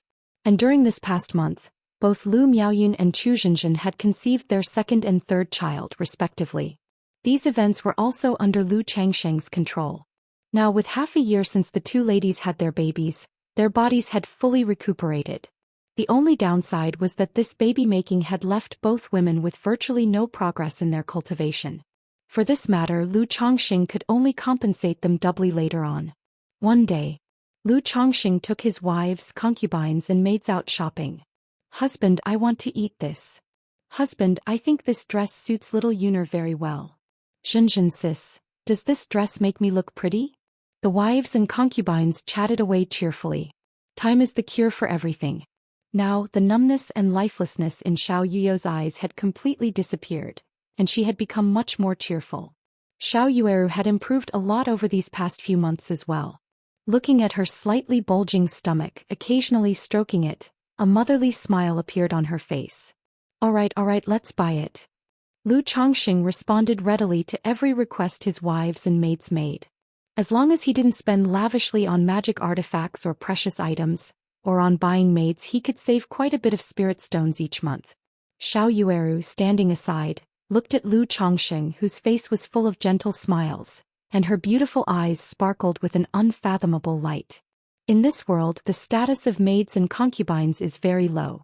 4 maids like them who had ended up in the White Jade Tower, most of their fates were to be treated as tools for reproduction or outlets for lust. But Lu Chongqing treated them not as equals to his wives, but still exceptionally well. Even better than back in her own family. They didn't need to toil for a living, had spirit rice and spirit food for every meal, along with sweet spirit delicacies. They were also cared for and attended to regularly. Even if it was just a simple gesture of concern, it deeply touched their hearts. After shopping, Lu Chongqing and the ladies returned home. As they entered the door, they happened to meet Yu Maoqing, who was also returning home. He was accompanied by his wife, Yu Ningrong, and a girl about 16 or 17 years old, cute and lovely. Yu Maoqing saw Lu Chongqing, flanked closely by Lu Miaoyun and Chu Zhenzhen, holding his arm affectionately. And followed by 4 maids, he really didn't know what to say. He couldn't understand how someone could live a life like Lu Changsheng's. Everyone was the son-in-law of a cultivation family. Why was the difference so vast? Lu Chongqing was a talisman master, but he himself was also a spirit cooking chef. Yu Maoqing was truly envious. But he still greeted Lu Chongqing with a smile and a nod. "Husband, what do you think about marrying Xianxia off to Lu Chongqing?" Just as he entered the house, Yu Maoqing heard a voice. It was his wife Yu Ningrong speaking. "My lady, you want to betroth Xianxia to Lu Chongqing?" Yu Maoqing was slightly stunned and replied telepathically. Yun Xianxian was the daughter of his wife's good friend. Recently, after her parents suffered an accident and left only her behind, she was left in the care of his wife. They had just brought Yun Xianxian to the Nine Dragons marketplace today, preparing to arrange for her to help out in the shop. He hadn't expected his wife to think of betrothing Yun Xianxian to Lu Chongqing at this moment. Thinking about Lu Chongqing being surrounded by so many wives and maids, and now his wife wanting to marry Yun Xianxian to him, it almost made him grit his teeth to dust. "Damn it, you're really something," Yu Maoqing thought enviously. "That's right, Xianxian is soft-hearted and not very independent. Working as a helper in our shop is not a long-term solution. Sooner or later she has to marry into a good family." Although Lu Chongqing has many wives and concubines, through my contacts and chats with them, I feel that he treats his wives rather well. Even as a concubine, it would be a good family to marry into. Yu Ningrong said so. It could work. I've known Lu Chongqing for a while now, and aside from being overly fond of women and having children, he is a decent person in other aspects. Not only is he a middle-grade talisman master, but his appearance, temperament and personality are all first class. If we arrange for Xianxia to marry him, it would be a good match. And since we are here and familiar with each other, I reckon Lu Chongqing wouldn't treat Xianxia unfairly. After pondering for a moment, Yu Maoqing spoke. He might envy Lu Chongqing, but after interacting for so long he felt that Lu Chongqing was a pretty good and reliable person. Upon hearing this, Yu Ningrong nodded slightly. She then looked at the young girl beside her and said, Xianxia, what do you think of that Talisman Master Lu just now? Talisman Master Lu, the one across the door? He seems suave and gifted, just a bit of a philanderer. Yun Xianxian uttered, pursing her lips. Indeed, Talisman Master Lu is quite the romantic. Aside from these wives and maids, he has several more wives and about a dozen maids at home. Yu Ningrong straightforwardly said. But I've met him a few times and spoken with his wives. I know that although Talisman Master Lu is flirtatious, he treats his wives quite well. Your mother entrusted you to my care, and ultimately you have to marry into a good family. If you're willing, Aunt Rong can arrange a marriage for you and betroth you to Talisman Master Lu. Yu Ningrong continued to speak. Upon hearing this, Yun Qianqian was slightly taken aback. Thinking of Lu Changsheng's handsome and elegant appearance and that he was a talisman master, her eyes lowered and a blush crept onto her cheeks. She whispered, as Aunt Rong decides. Chapter 133. Lao Lu, do you want a wife? Yu Ningrong couldn't help but smile at the scene. To herself, she thought that the talisman master Lu was truly handsome. Just one encounter and her niece was behaving like this. She gently stroked Yun Qianqian's hair, then said aloud, all right, then it's settled. Later your Aunt Rong will go ask for you. The next day, Lu Chongqing was working at the spiritual talisman shop when he heard from Zhou Xian that Yu Maoqing was looking for him. He descended the stairs with some confusion. Brother Lu, do you want a wife? Yu Maoqing asked directly as soon as he saw Lu Chongqing. Lu Chongqing was startled by the question. What the hell? He already had so many wives. Why was someone asking if he wanted another? Do I look like I lack wives? Seeing Lu Changsheng's surprised expression, Yu Maoqing explained the situation with Yun Qianqian to him. All right, then send her over, Lu Chongqing said with a chuckle after hearing Yu Maoqing's words. His approach to taking wives and concubines nowadays was naturally not as simple as before. He had several major requirements in mind. First, she must possess a spiritual root. Next, he did not want someone with too high of a cultivation level. No good in terms of character. Wanted. Profound family background. Wanted. Burdened with karma and entanglements. Wanted. As for attributes like appearance, figure, gentleness and understanding, or being alone and helpless, those were bonus points. The Yun Qianqian whom Yu Maoqing introduced was a perfect match for his criteria. She possessed an 8th grade spiritual root, was at the 2nd level of qi refinement, and had a gentle and understanding personality. Not only was she without a family background, but her parents had both passed away, leaving her alone. The only close person she had was Yu Maoqing's wife, Yu Ningrong. And Lu Chongqing had also met this Yun Qianqian the day before. Although he hadn't looked at her closely, he could tell she was fairly attractive and above average in terms of looks. For Lu Chongqing, such a woman could naturally be taken as a concubine. You agreed just like that? Yu Maoqing was startled when Lu Chongqing immediately agreed after he had finished speaking. Otherwise, Lu Chongqing replied. You don't need to check with your wife first? Yu Maoqing expressed his confusion. Yuner is very understanding.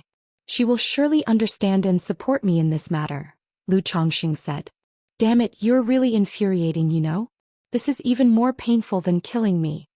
Yu Maoqing stood up and left upon hearing these words. He then said he would bring Yun Qianqian to Lu Changsheng's house later to settle the matter. It seems having a few friends does have its benefits, Lu Chongqing thought to himself after Yu Maoqing had left. As night fell, Lu Chongqing finished work and headed home. Before Lu Chongqing could bring up Yun Qianqian's matter, Lu Miaoyun brought it up proactively with him. Not only had Yu Maoqing discussed it with Lu Chongqing, Yu Ningrong had also spoken about it with Lu Miaoyun that day. And Lu Miaoyun had long since come to terms with this aspect of Lu Changsheng's life. Knowing her husband always wanted to bring more wives and concubines into the household for a blessing of many children, She naturally agreed immediately to the favorable concubine arriving at their doorstep. "My dear Yuner, marrying you is truly the greatest fortune of my life," Lu Chongqing said. Just as they were about to have dinner, he came to notify them that Yu Maoqing and his wife had come for a visit. Lu Chongqing instantly knew they must have come about Yun Qianqian's matter. He immediately got up to receive them. "Brother Yu, sister-in-law," Lu Chongqing greeted Yu Maoqing and Yu Ningrong with hands clasped together. A young girl followed behind the couple. It was Yun Qianqian. Looking at Yun Qianqian, he saw that she had dressed up specially for the occasion. Her black hair was done up in an elaborate coiffure, decorated with a jade butterfly hairpin with tasseled pearls hanging from it. She wore a lake blue tube top dress with a figure that was not spectacular, but was starting to take shape. Her almond-shaped eyes were clear and animated, betrayed a hint of shyness at this moment. Her oval-shaped face was sweet and endearing, the kind one could keep looking at without tiring, pleasing to the eye. "Brother Yu, sister Rong, you haven't dined yet, right? You've come at the perfect time. Join us for a meal." Lu Miaoyan also came out, speaking to Yu Maoqing and Yu Ningrong. Then turning to the slightly nervous Yun Qianqian with an air of grace and poise, she said, "You must be Qianqian, right?" "Lu sister," Yun Qianqian called out. Although she called Yu Maoqing and Yu Ningrong uncle and auntie, it obviously wasn't appropriate to call Lu Miaoyan auntie now.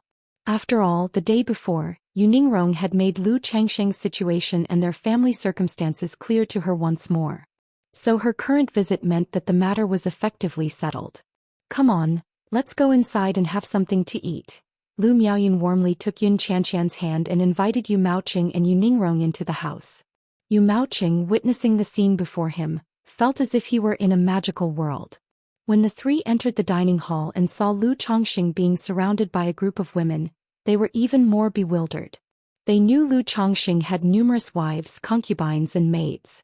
But seeing the large dining table encircled by more than a dozen women, many of whom were obviously pregnant, presented a sight that was too intense, too staggering. However, seeing that all the women seemed happy and the food comprised spirit rice, spiritual vegetables and demon beast meat, along with spiritual tea to drink, they felt more at ease. Soon Yu Maoqing and Yu Ningrong, accompanied by Yun Qianqian, took their seats and ate a few bites, and thus the concubine acceptance was considered settled. There wasn't much red tape involved.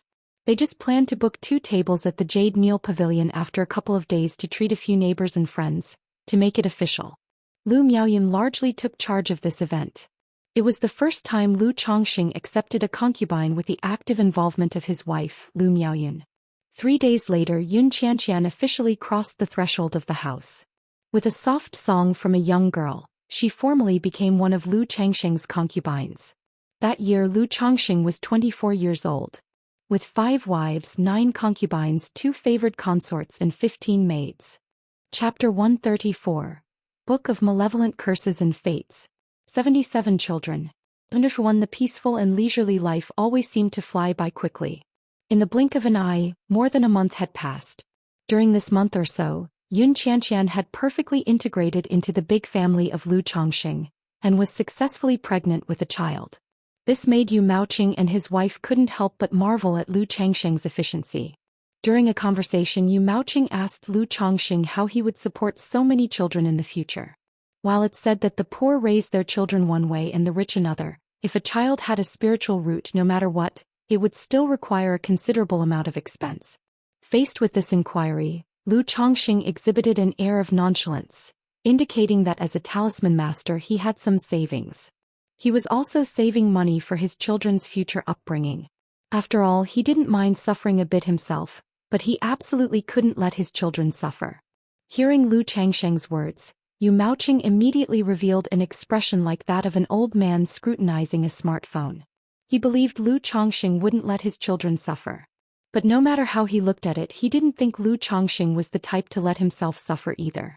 Yu Maoqing had never seen anyone who knew how to enjoy life quite like Lu Chongqing. Not only was he served by a host of wives and maids, his eating, drinking, spending and shopping habits also made him, with a mere 10 spirit stones a month, look on with great envy. However, things like this Yu Maoqing wouldn't inquire too much about. With the relationship involving Yun Qianqian, although there was more interaction between the two families, it wasn't as if they were like in-laws. Knowing that Yun Xianxian was doing well in Lu Changxing's household was enough for them. On this day, Lu Changxing was in the spiritual talisman shop drawing talismans. All of a sudden he felt an indescribable sense of wonder. It gave Lu Changxing the premonition that his spiritual root had advanced. From an 8th grade spiritual root to a 7th grade spiritual root. Did I just have a child with a spiritual root born? Under this thrilling realization, Lu Changxing was suddenly startled and his face showed a surprised delight. The talisman he was creating failed and the paper emitted a wisp of blue smoke. Lu Changxing didn't mind, and after a brief sensing he shook his head and said, "No, this is not the thrill of a child's spiritual root contributing. This is just a natural enhancement, an elevation from an 8th grade spiritual root to a 7th grade spiritual root. That's right, the spiritual roots of my 4 children are still developing, so it's as if my own spiritual root is growing as well. With the previous enhancements, my spiritual root had already neared the pinnacle of 8th grade, and now as it grows, it has naturally advanced to 7th grade." Lu Changxing quickly understood what was happening. Based on the timing, it was indeed true that 2 of his wives on Tingzhu Mountain would be giving birth to their children around this time. But he could feel that he hadn't received any enhancement thrill from the spiritual root. There was only an inherent feeling that his spiritual root had advanced. 7th grade spiritual root. Phew, I finally advanced to a 7th grade spiritual root, just one more step and it'll be a middle grade spiritual root, an immortal seedling. Lu Changxing took a deep breath and exhaled it slowly, his face full of joy. The spiritual root was the foundation of one's cultivation. For Lu Changxing, the spiritual root was not just the foundation of his cultivation. It was also related to the upper limit of his future children's spiritual root quality. After all, the quality of the parents' spiritual roots can influence that of their children's. The better his own spiritual root, the better his future children's spiritual root potential would be. Although he was working hard to improve the quality of his children's mothers, how could he, as a father, lag behind? Going on like this, the later the children are born, not only will the conditions and environment get better and better, but their talents will also stand on the shoulders of their brothers and sisters, with increasingly higher limits. Lu Changxing couldn't help but sigh. It seemed to him that as long as he continued to have children and improve, maybe in the future he could have a whole family of advanced-level spiritual roots, even heavenly spiritual roots. He then attempted to experience the cultivation speed of his 7th grade spiritual root. However, the silent and progressive enhancement of his spiritual root didn't feel like a significant change from before. An 8th grade spiritual root and a 7th grade spiritual root are both lower grade spiritual roots. There's not a noticeable difference in this progress. I imagine the upgrade from a lower grade to a middle grade spiritual root will bring a notable change. And I wonder how much help the advancement of my spiritual root from 8th grade to 7th grade will be in overcoming the bottleneck from the middle stage to the energy refinement late stage. Lu Changxing shook his head slightly, glancing at his chi ocean core that was like a stream of thick spiritual energy. He would meditate for 2 hours every day to cultivate, but there was still no movement in his cultivation level. He could only rely on gradual progress, waiting for a breakthrough opportunity. But if he really wanted to break through, Lu Changxing had also inquired. A high-grade breakthrough elixir, 1200 spirit stones. It could help someone from energy refinement middle stage to break through to the late stage. He could afford it if he saved for a year, but to Lu Changxing it didn't seem necessary. As he didn't venture out, compete with others, or go dungeon crawling, having a sufficient cultivation level was good enough. He didn't need to rush. Taking yellow dragon elixirs to aid in cultivation was enough for him. Such breakthrough elixirs could impact his future foundation establishment. Guan Xin should be giving birth soon. Wonder if this child will have a spiritual root. Lu Changxing stretched his limbs, looking out at the clear azure sky, feeling a sense of anticipation. He had become quite philosophical about children born to wives without spiritual roots, but he couldn't help feeling a bit of anticipation when it came to those wives who did have spiritual roots. After 10 days, Lu Changxing discovered that 2 of his maids were pregnant. Chapter 135. Book of Malevolent Curses and Fates. 7,749 children. The 4 maids purchased before, now only 1 remains who hasn't conceived. But Lu Changxing wasn't concerned, not in a rush to supplement. After all, there's only 1 big stick. Now that there were already so many ordinary maids, it was time to save some money and add a few high-quality ones. Besides, Lu Miaoyun was still at the Nine Dragons market. Out of respect for his wife, Lu Chongqing would still restrain himself somewhat. At least wait until next month, when Lu Miaoyun and Chu Xinzhen returned to Qingzhou Mountain, before strolling through the White Jade Tower again. 6 days later. On this day, Lu Chongqing didn't go to the spiritual talisman shop and just sat at home. Because the child in Guanxin's belly was about to be born. Wah! With a cry, an extraordinary trembling emanated from Lu Changsheng's entire being. It was the vibration of the spiritual root. The child had the spiritual root, a surge that was added onto his own. Simultaneously, as he bathed in surprise, a system prompt sounded. Congratulations to the host for the birth of 5 offspring with spiritual roots. You have earned 1 lottery draw. This vibration and the system prompt filled Lu Chongqing with indescribable joy and excitement. His state of mind was gradually improving. He didn't show too much excitement.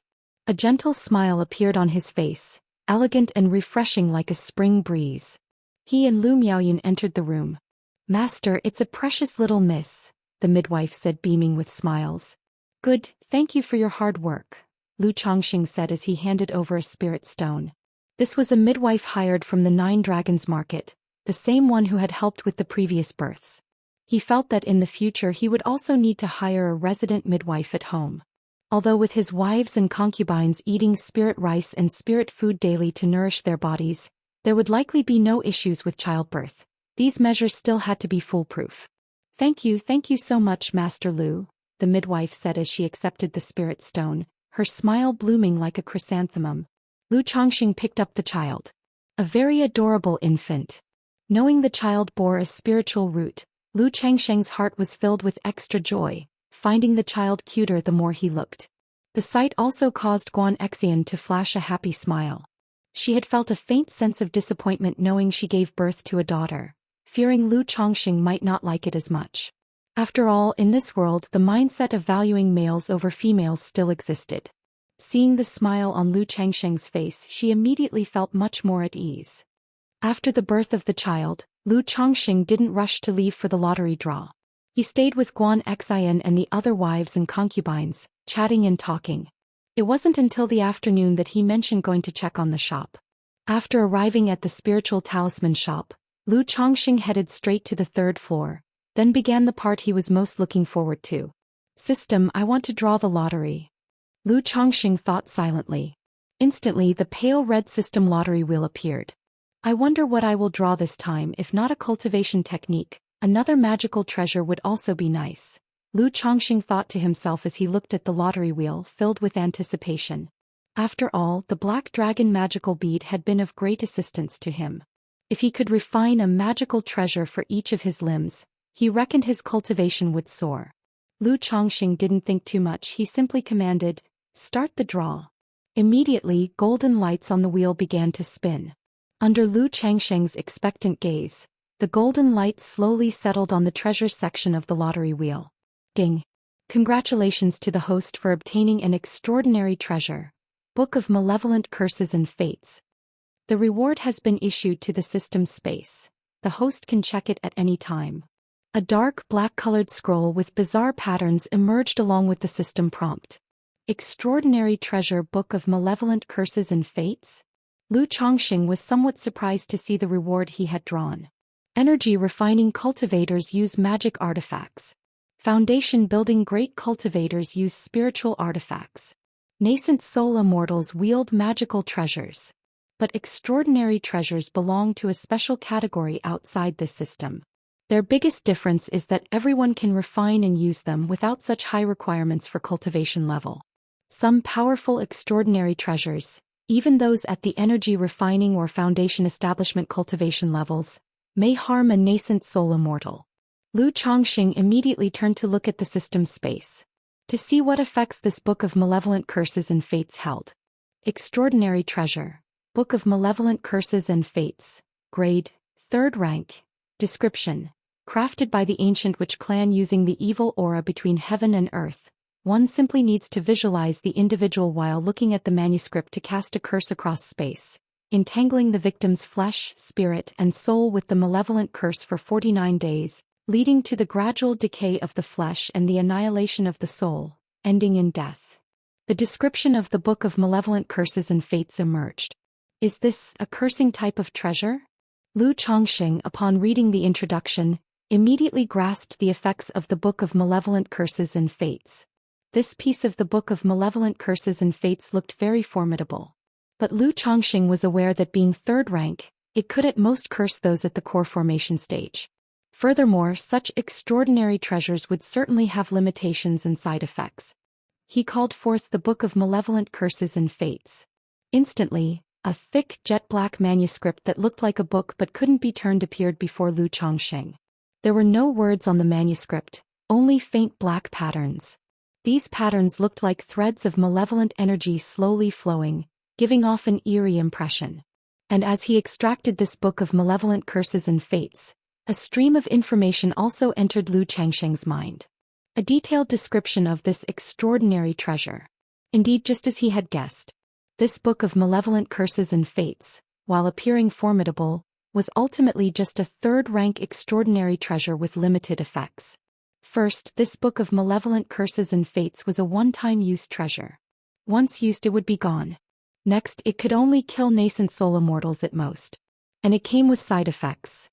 Chapter 136. Book of Malevolent Curses and Fates. 7,749 children. To curse others, one must also pay a price.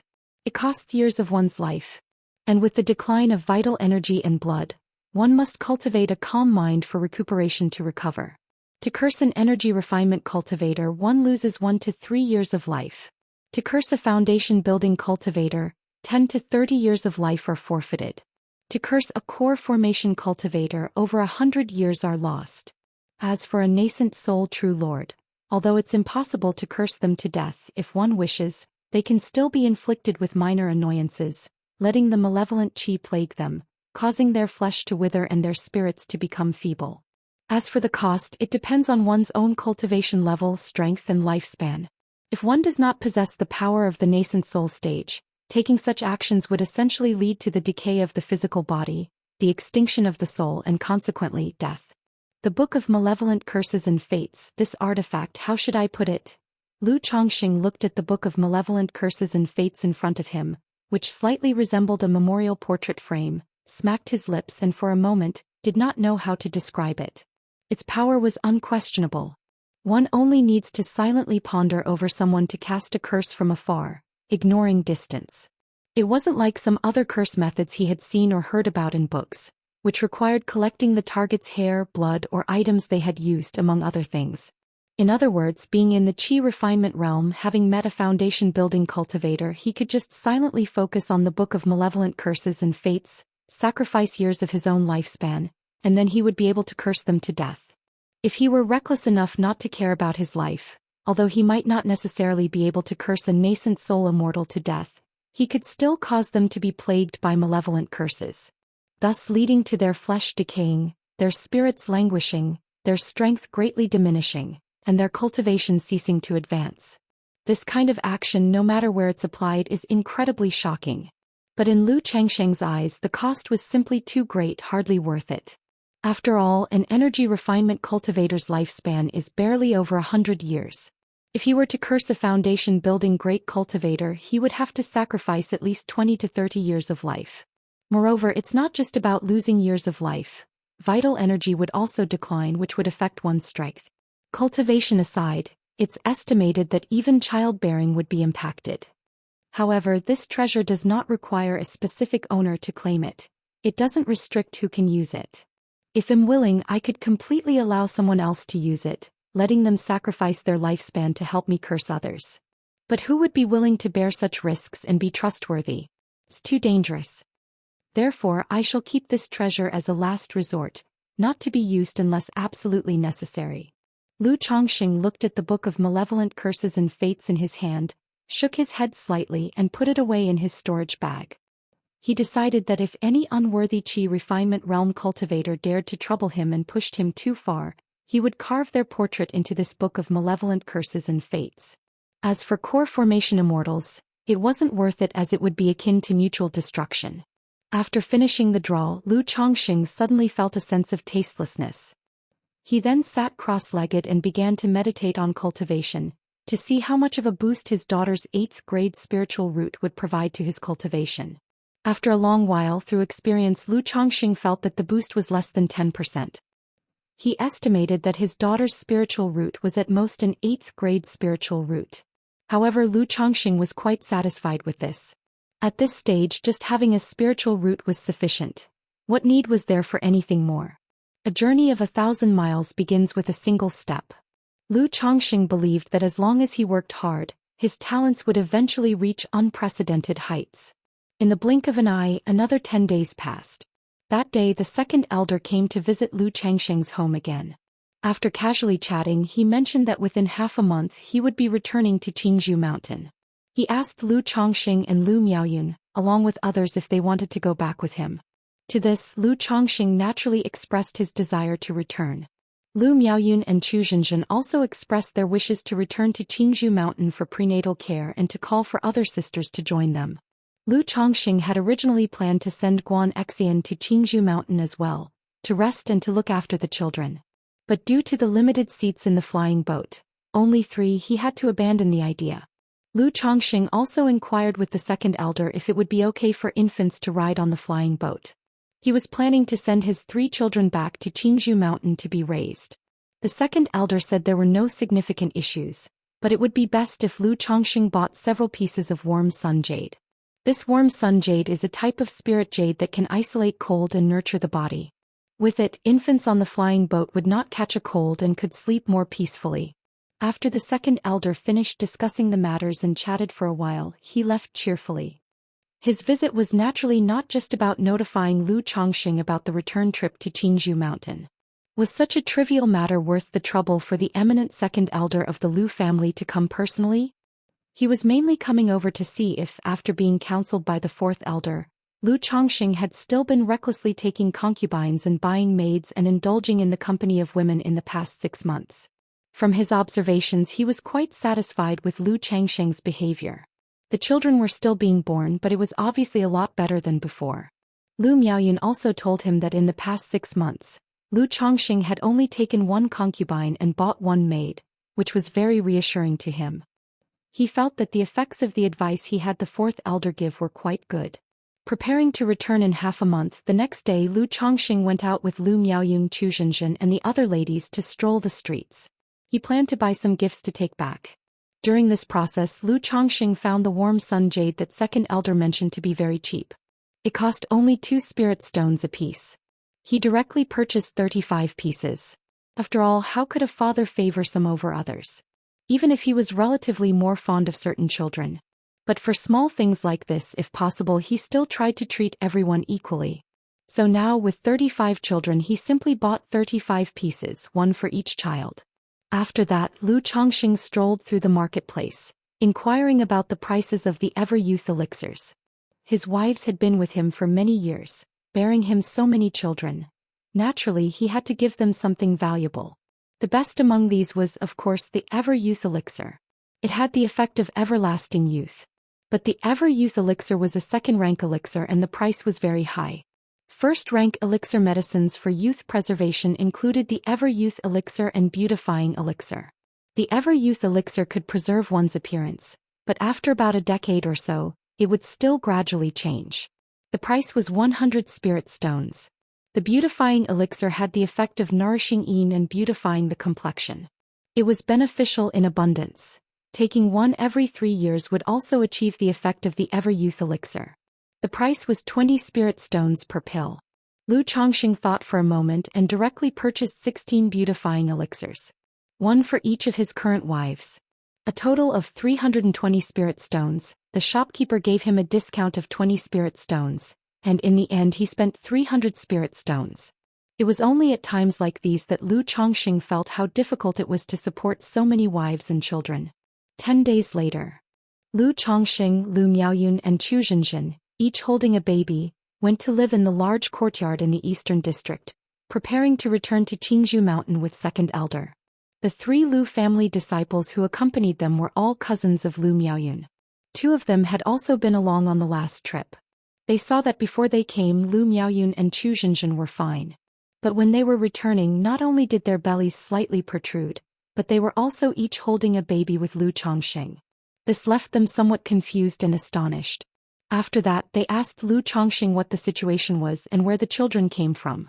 In response to these questions, Lu Chongxing didn't hide anything. He simply said that he had taken a few concubines here and bought some maids. These 3 children had just been born recently, and he planned to take them back to Qingzhou Mountain to raise them. Hearing this, the 3 of them exchanged looks with each other. As Lu family disciples, they naturally knew of Lu Changsheng's reputation at Qingzhou Mountain. He was good with women and prodigious in fathering children. Knowing was one thing, but they hadn't expected Lu Chongxing to restlessly procreate everywhere he went. Especially one of Lu Miao's cousins who asked Lu Chongxing how many children he had by now. Lu Chongxing said there were 35 born, with another 14 on the way, not only leaving the 3 of them bewildered but also stunned. Second elder, who was steering the flying boat, couldn't help his mouth twitching, his face a mixture of bemusement and shock.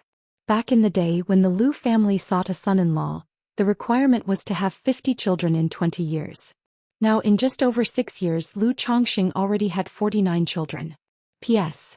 Because I plan to try for a 10,000 words day, the update times may be erratic and I likely won't be able to update on time at 11 o'clock tomorrow. Please forgive me. Chapter 137. 7th Level of Qi Refinement, Lottery. _1 2 days later. A flying boat descended outside Qingzhou Mountain. Lu Chongxing and his family of 6, alongside the second elder and a few others, disembarked from the flying boat and entered Qingzhou Mountain. Along the way, people noticed Lu Chongxing carrying a child, Lu Miaoyun and Chu Zhenzhen with slightly bulging bellies also holding infants, which sparked curiosity and some discussion among the onlookers. Why are Lu Chongxing and Sister Miaoyun still carrying a baby each when they return? They must be their own children. I remember they didn't take any babies with them when they left. Wasn't Lu Chongxing supposed to be managing the store in the marketplace? Could it be that he fathered the children while away? Then he's really good at this, isn't he? Just popping out kids wherever he goes? Don't you know? Lu Chongxing really loves having children. Just look at Sister Miaoyun and that Chu Zhenzhen, they're pregnant again. Gosh, when it comes to having kids, I only respect Lu Chongxing. If the family head had recruited more of these immortal seedlings like Lu Chongxing to begin with, who knows how much vitality they could have brought to our Lu family. Many of the Lu family disciples talked among themselves. Damn, wasn't Lu Chongxing obliged to have 50 children? Why is he going to such lengths? You can tell he genuinely loves having kids from the bottom of his heart. I'm still short of 38 children. Think if I ask Lu Chongxing to help me have them, would he agree? A few of the immortal seedlings muttered to themselves upon witnessing this scene. Lu Chongxing was unaware of others' curiosity and commentary, but even if he knew, it wouldn't matter to him. After all, it's not like they're saying anything bad, he genuinely loves having children. Once back at home, Lu Chongxing settled the 3 infants. He went to see his 33rd and 34th children. Even though all the babies looked more or less the same and having so many children might seem overwhelming. But as a father, upon returning home, he had to see his children. Afterward, Lu Chongxing handed out elixir medicines and some gifts he had purchased to his wives and concubines. Thank you, husband. This item is too precious. You're being too generous, my husband. Thank you, Sister Miaoyun. The wives and concubines were overjoyed and touched upon seeing these gifts and hearing about the effects of the elixir medicines. They had not expected Lu Chongxing to give them such precious elixir medicines. For them, these were truly divine pills. Several wives and concubines, moved by the gesture, even burst into tears. These first wives and concubines, all from the Lu family's secular world, married Lu Chongxing back then simply for the rewards offered by the Lu family, with the idea of contributing to the clan. At most, there was the notion of gaining status through their children. Hoping to give birth to children with spiritual roots. They had no real expectations for Lu Chongxing as a husband. Never could they have imagined that Lu Chongxing would go from a mere breeding son-in-law to the point where he is now. Their status along with Lu Chongxing rose with the tide. They were living a blissful life beyond their wildest dreams. Now that Lu Chongxing had reached this status, they were starting to feel inferior, aware that they were no longer worthy of being his wives and concubines. Still, Lu Chongxing's treatment of them remained unchanged. The bestowing of such precious gifts made them feel beyond moved and filled with joy, leading to tears. They felt that choosing to marry Lu Chongqing was the most correct decision in their lives. "Why are you crying now?" Lu Chongqing hadn't expected that a simple gift would move them to tears and immediately began to console them. "Husband, you've simply been too good to your concubine, making me overwhelmed and so happy," Lu Yuzhu said, her face filled with emotion. "You are my wives and concubines. If I'm not good to you, to whom should I be? This is just the beginning. In the future our home will become better and better, and life for you and the children will continue to improve." Lu Chongqing wiped her tears away and spoke gently. While these wives and concubines might not epitomize the proverbial wives of poor circumstances, Lu Chongqing was not the type to forget old faces upon meeting new ones. As he always said, let pragmatism be pragmatism. Since they have become his wives and the mothers of his children, he, Lu Chongqing, would shoulder the responsibilities he ought to. His words moved the other wives and concubines deeply. Lu Miaoyun and Chu Zhenzhen were also greatly touched by this. After all, this world at its core belonged to a feudal society dominated by the law of the jungle. Although Lu Chongqing had numerous wives and concubines, his behavior was respectable, marking him as one of the few good men who respected women. After comforting his wives, Lu Chongqing had the children capable of walking line up to receive their gifts. "Thank you, Daddy." "Mua, thank you, Daddy." The children were clearly delighted at receiving gifts, things to eat and play with. As for the very young ones who couldn't walk or speak and were still in their swaddles, Lu Chongqing simply turned the warm sun jade into pendants and hung them around their necks. After these tasks were completed, seeing the joyous and delighted faces of his wives and children, Lu Chongqing also wore a broad smile, feeling pleased and exceptionally fulfilled. Such is life, what more could one ask for? As he was overwhelmed by these strong emotions, Lu Chongqing suddenly felt a tremor from his dantian. The bottleneck of his 6th-level energy refinement cultivation level seemed to loosen at this moment. Lu Chongqing was immediately overjoyed. He realized the opportunity to break through from the energy refinement middle stage to the late stage had arrived. He excused himself from his wives and quickly made his way to his private cultivation chamber to break through to the energy refinement late stage. Lu Chongqing took out a bottle of energy refining powder from the storage bag and poured it into his mouth. Then, clutching 2 spirit stones, he closed his eyes and focused, began circulating the returning origin technique, and aimed to break through to the 7th-level energy refinement. The energy refining powder in his belly made the spiritual energy in his dantian, which was like a stream, seem to boil at this moment, emanating a faint spiritual pressure around his body. Chapter 138. 7th level of Qi refinement lottery. Lu Chongqing used the returning origin technique to guide the flow of spiritual energy through his dantian and meridians, creating a complete operational circuit that made his aura surge, increasingly exerting a greater spiritual pressure. He didn't know how much time had passed. Boom! Lu Chongqing's body shuddered intensely, and a wave of invisible dust spread out around him. At that moment he seemed almost ethereal, as if he were about to ascend, with his entire being feeling lighter and more translucent. The 7th-level energy refinement, achieved. He suppressed the excitement and joy in his heart, slowly calming the agitated spiritual power in his meridians. After a long while his aura stabilized. The 7th level of Qi refinement, I've finally stepped into the late stages of Qi refinement. Lu Chongqing opened his eyes, which sparkled bright, filled with joy as he spoke. The 7th level of Qi refinement signified his entry into the late phase of the Qi refinement realm. This level of cultivation, even within the entire Lu family, was as rare as phoenix feathers and unicorn horns. Only Lu Yuanding from his generation and the elders from the older generation of the high-ranking Lu family members possessed such cultivation strength. Among his peers and those of his age, Lu Chongqing knew only of Lu Miaoge.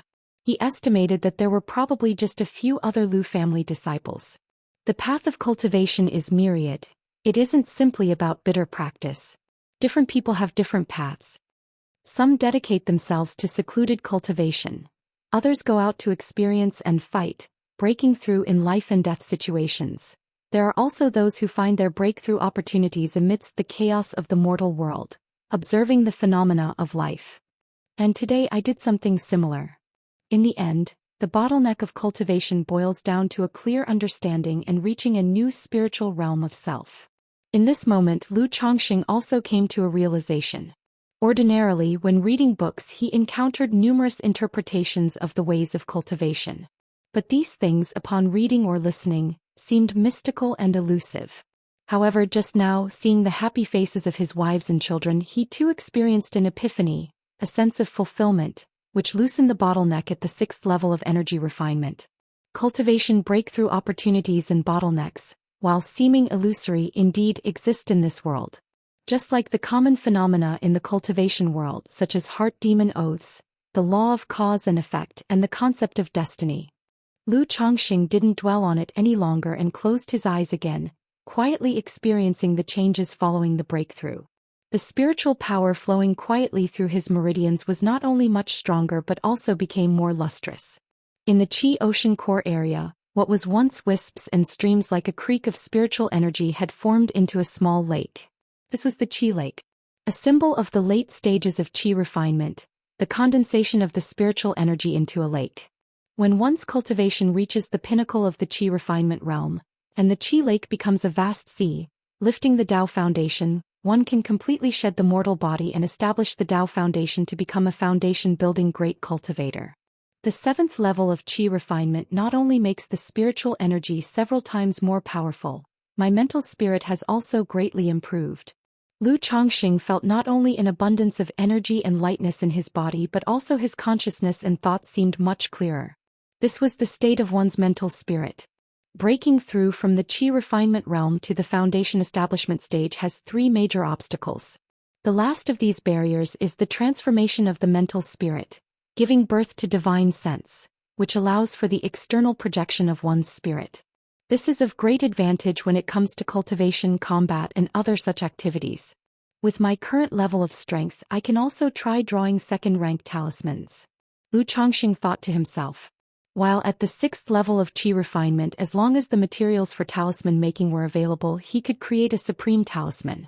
Now that he had broken through the bottleneck and became a 7th-level energy refinement cultivator, both his mental spirit and spiritual power had greatly increased, giving him the confidence and at least a 70 to 80% chance of success in drawing a 2nd-rank talisman. But the materials for 2nd-rank talismans are not only expensive, they aren't as readily available as the 1st-grade talisman paper and spiritual ink and are quite rare. Moreover, if I want to draw 2nd-rank talismans, my current middle-grade magic artifact talisman brush obviously won't do. I would need at least a 1st-grade supreme magic artifact talisman brush. Lu Chongqing shook his head. He was aware that he was missing the most crucial thing to draw 2nd-rank talismans. Money. Without giving it much thought, he stood up, flung his sleeves and with a gentle smile on his face said, "Not bad, breaking through to the 7th level of Qi refinement in less than 7 years. All these years of relentless effort haven't been in vain." Pleased with himself, Lu Chongqing nodded and was about to leave the practice room. However, just as he was about to open the door, Lu Chongqing paused.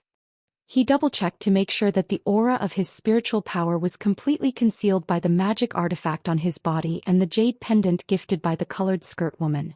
After all, to the outside world he was still at the 4th level of Qi refinement. Now that he had made a breakthrough, he could at most reveal being at the 5th level of Qi refinement. Showcasing the 7th level would be impossible to explain. Once sure there were no issues, Lu Chongqing finally opened the door and stepped out of the practice room. Outside the small courtyard, his wives were all waiting for him. Earlier, when Lu Chongqing mentioned he felt an epiphany coming and was about to break through, they all came to wait. They hoped to be the first to see their husband after the breakthrough and to share the joy together. Husband. Husband. Husband. All of the women's gazes converged on Lu Chongqing, calling out in unison. Seeing the scene before him, where the women's eyes were filled with love, admiration and concern, Lu Chongqing chuckled and said, "Heh, it's only a small step forward in cultivation." Lu Chongqing, with his handsome features, spoke with an air of composure and ease. "Congratulations to my husband for breaking through to the 5th level of Qi refinement." Seeing Lu Chongqing's demeanor and posture, Lu Miaoyan immediately showed a face full of joy and was the first to congratulate Lu Chongqing. "Congratulations to my husband for the breakthrough. Congratulations to my husband for advancing further on the path of immortality." Congratulations, Dad. Congratulations, Daddy. You're amazing. The rest of his wives followed Lu Miao's lead, bowing and instructing their children to offer their congratulations to Lu Chongqing. Seeing this, Lu Chongqing couldn't help but laugh heartily and said, "Good, good, good. Today, having broken through to the 5th level of qi refinement, we must celebrate properly." Chapter 139. Qi Refinement Level 7 Lottery. That night, the entire Qingzhou mountain was engulfed in darkness and silence. Only in the Qingzhou Valley were the lights in Lu Changsheng's home bright, as he celebrated his breakthrough with his wives and concubines. The next day, Lu Chongqing and Lu Miaoyun left the house to pay a visit to the 4th elder. After all, since he was back, it was only right to pay respects to the esteemed old lady. Just as they arrived at the 4th elder's residence, they happened to run into the 2nd elder leaving. "Second grandpa, 2nd elder," Lu Chongqing greeted with a beaming smile and a bow. In his heart he couldn't help but wonder, could this 2nd elder be a gossip? The very moment he returned to Qingzhou Mountain, he had to come and speak with the 4th elder about what he was up to in the 9 Dragons Market. Lucky for him, Lu Chongqing walked the straight path and had nothing to fear from others talking behind his back. "Chongqing, you've come," the 4th elder said with a loving smile as she saw Lu Chongqing and Lu Miaoyun arrive. After a brief chat, she began to assess Lu Changsheng's talisman-making skills. In terms of talisman making, Lu Chongqing was about the same as his last visit. He had already mastered the Frost Talisman, and then there was another middle-grade talisman, barely a beginner in that area. Given his previous performance and the explanation of his spiritual body, the 4th elder was much more accepting of Lu Changsheng's progress. Indeed, his progress over the past 6 months was nearly the same as in the preceding 4 months. She couldn't help but think, did Lu Chongqing not improve as much this time because he had been physically together with his wife less over these past 6 months? But as his elder, it was not proper to inquire about such matters. It's not as if she could say, "Chongqing, if you can handle it physically, more intimacy won't hurt and I'll explain things to Yuner for you." Not bad, not bad. "Chongqing, at this rate, I'm afraid it may only take another year for you to become a superior grade talisman master," the 4th elder said with a joyous and gratified expression. "I will certainly work hard," Lu Chongqing replied. He had indeed planned to do so, preparing to demonstrate the skills of a superior grade talisman master in about a year, almost a full year ahead of his original schedule. After all, he had fabricated a spiritual body, so a sped-up rate of progress was somewhat justifiable. "Chongqing, you must also diligently pursue your cultivation and not become complacent. Although the 4th level of energy refinement is sufficient to draw a superior grade talisman, it's a bit strenuous, so it would be best if you could break through to the 5th level as soon as possible." The 4th elder glanced at Lu Changsheng's cultivation level and spiritual power. However, she found that his spiritual power was so well concealed that she could not ascertain it at a glance. She did not bother to look further, believing that some treasure must be hiding his spiritual aura. After all, it was quite normal to conceal one's energies while traveling outside. "Granny, Chongqing just made a breakthrough to the 5th level of energy refinement yesterday," said Lu Chongqing, who knew that under the cover of the magic artifact and the jade pendant of the lady in the colorful skirt, the 4th elder had not seen his true cultivation level, and he spoke without a change in his expression. The breakthrough from yesterday was also nothing to hide. There was nothing worth concealing. Though having a 9th grade spiritual root and making a breakthrough from the 4th to the 5th level of energy refinement in a year and 8 months was somewhat exaggerated, it could still be barely explained. "What, you've broken through to the 5th level of energy refinement?" the 4th elder exclaimed in surprise. Indeed, Lu Chongqing was not just a possessor of a 9th grade spiritual root. He had also devoted many hours and energy to talisman making, managing the store as well as intimate affairs. Therefore, under these circumstances, this rapid advancement to the 5th level of energy refinement was truly astonishing. "Yes, Granny. Chongqing knows his talents are lacking, so I have never slacked in my cultivation. Usually, I also drew some talismans to sell to a former good friend, and put some up for sale at the spiritual talisman shop, and with the spirit stones earned, I bought elixir medicines to aid in cultivation." Lu Chongqing spoke up, relating to Hong Yi the affair of selling talismans at the spiritual talisman shop.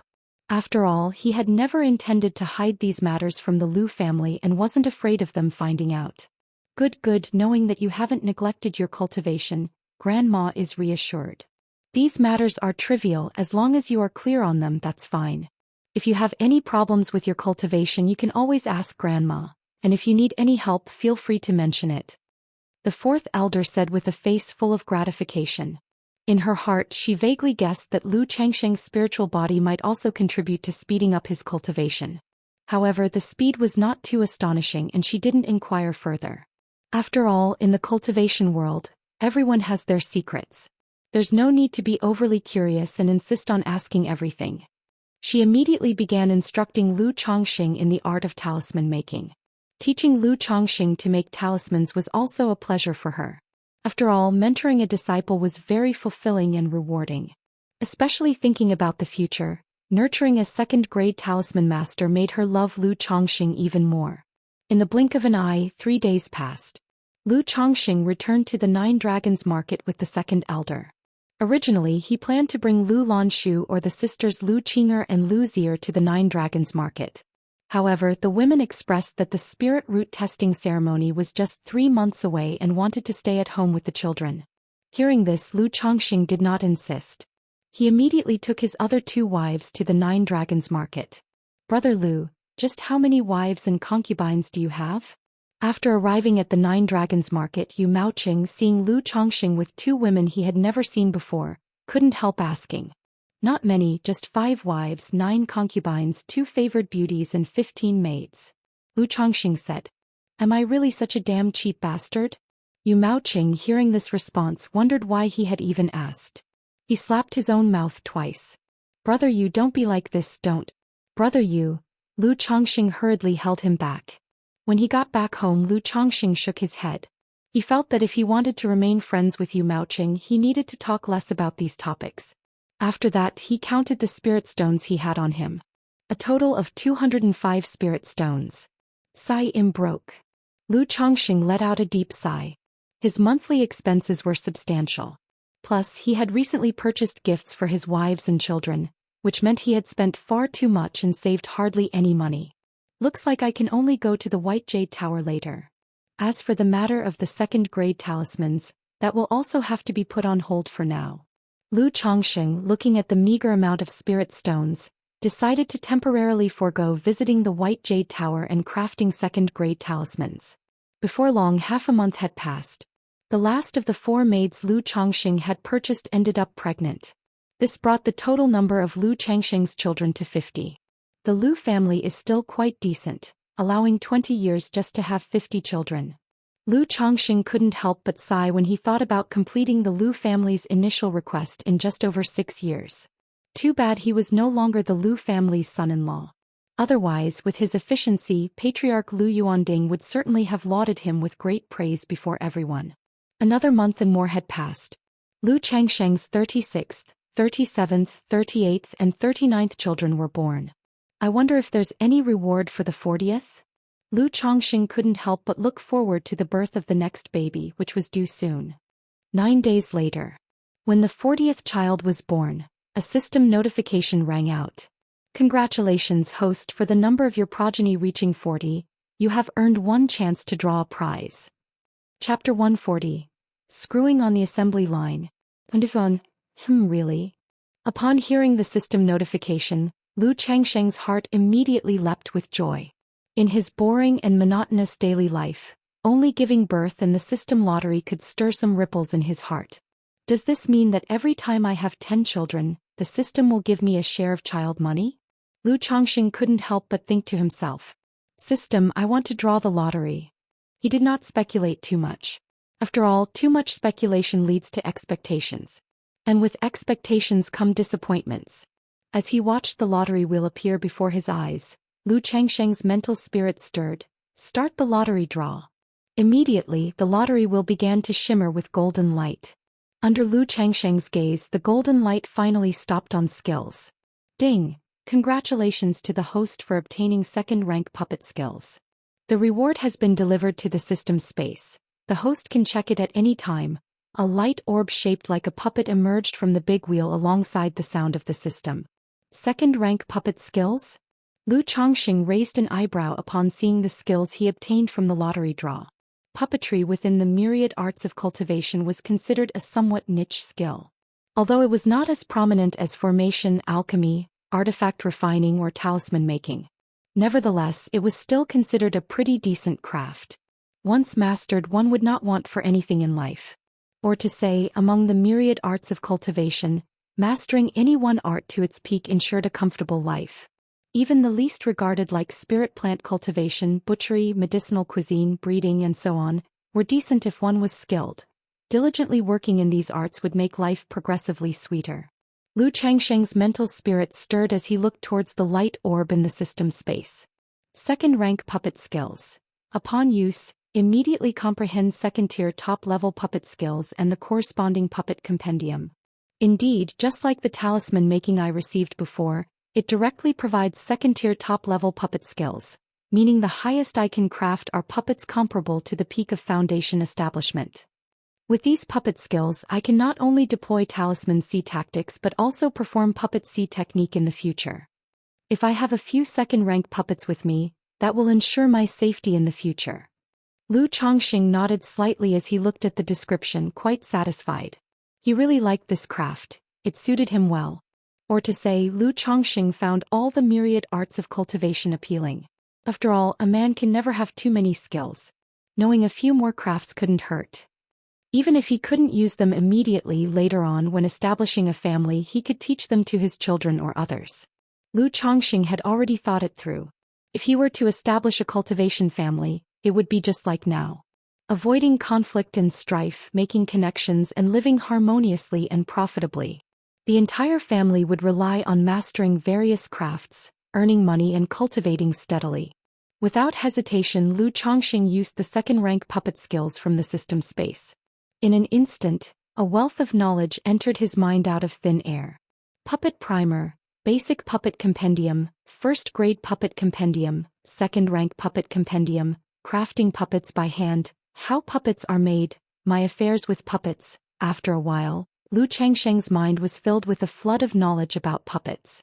Identifying materials for making puppets, how to use the skeletons of demon beasts and ferocious beasts to create puppets, puppet formation, engraving, spirit mechanisms and control, etc. Phew. Worthy of the system. Even though I've experienced it once before, this sensation still feels incredibly profound. Lu Chongqing breathed out deeply and looked at his own hands. Not only was his mind filled with loads of knowledge about puppets, but his hands also felt like they had been crafting, assembling, polishing and refining puppets for decades. If he had a pile of materials now, he could perform live puppet crafting with his bare hands. However, this puppet skill doesn't seem as good as I thought it would be. After absorbing the second-rank puppet skills, Lu Chongqing slightly frowned. Based on his new understanding of puppet crafting, he realized there were several significant issues with making puppets. Took time. Cost money. Even with second-rank puppet skills and being a second-tier top-level puppet master, working with the right materials, it would still take 2 or 3 days, maybe even longer, to craft an ordinary first-grade low-quality puppet. For a first-grade middle-grade puppet, at least 7 or 8 days, possibly up to a fortnight. And as for first-grade high-quality puppets, even longer, usually starting from a fortnight. With his regular cultivation, talisman making, spending time with his wives and concubines and child creation, Lu Chongqing clearly knew he did not have enough time or energy to mass-produce puppets. Moreover, the material costs for creating puppets were high. Lu Chongqing made a rough estimate. Just the material costs for an ordinary first-grade low-quality puppet would be around 20 or 30 spirit stones. Although he wasn't sure of the exact price of a low-grade puppet, he vaguely knew that the price of one would not exceed 100 spirit stones.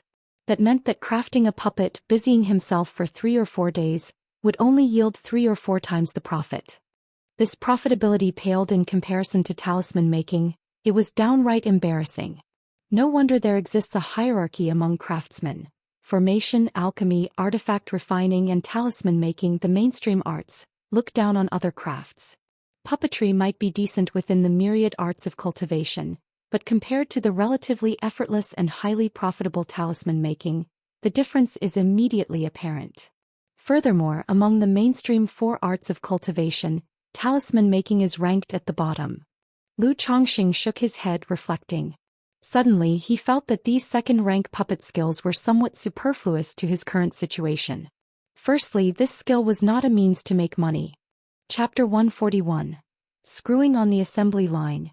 Earning money from making puppets could never be as easy or quick as earning money from talisman making. Then the time and material costs of the production are too high. It made him immediately abandon the strategy of the puppet sea battle he had imagined. Even for a first-grade inferior puppet he couldn't afford many. As for making second-rank puppets, that was even more out of the question.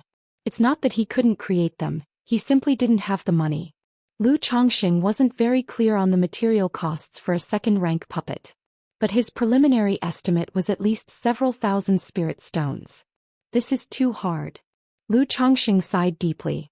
It felt like everywhere on the path of cultivation required money. He now needed money to save the unfortunate female cultivators at White Jade Tower. He also needed money to buy a first-grade premium talisman brush, to purchase second-rank talisman materials, and to draw second-rank talismans. Barely having enough money as it was and in great need of it, where would he find the funds to buy materials to make second-rank puppets? Alas, one person can only do so much. If you try to do everything yourself, it's just too hard. There's simply not enough time and energy. No wonder many artisans choose to join a power.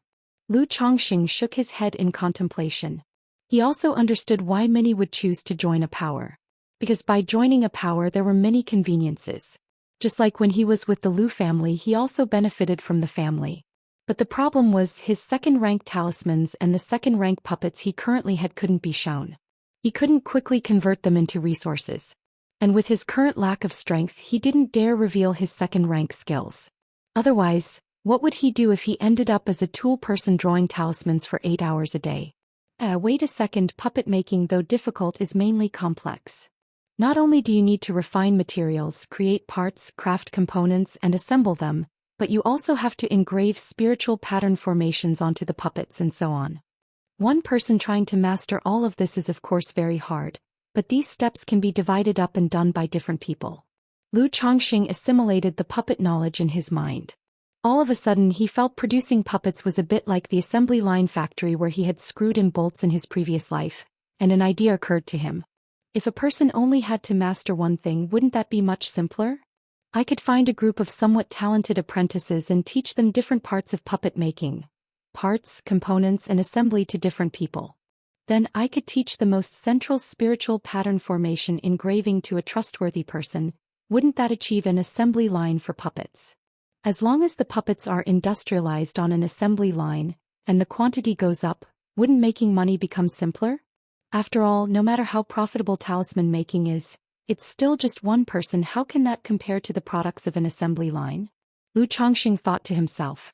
The more he thought about it, the more feasible this idea seemed to Lu Chongqing. Talisman making had to be done by himself. But with his skills in second-rank puppet making as a master second-rank puppet maker, he found that puppet making could absolutely be divided up among multiple workers.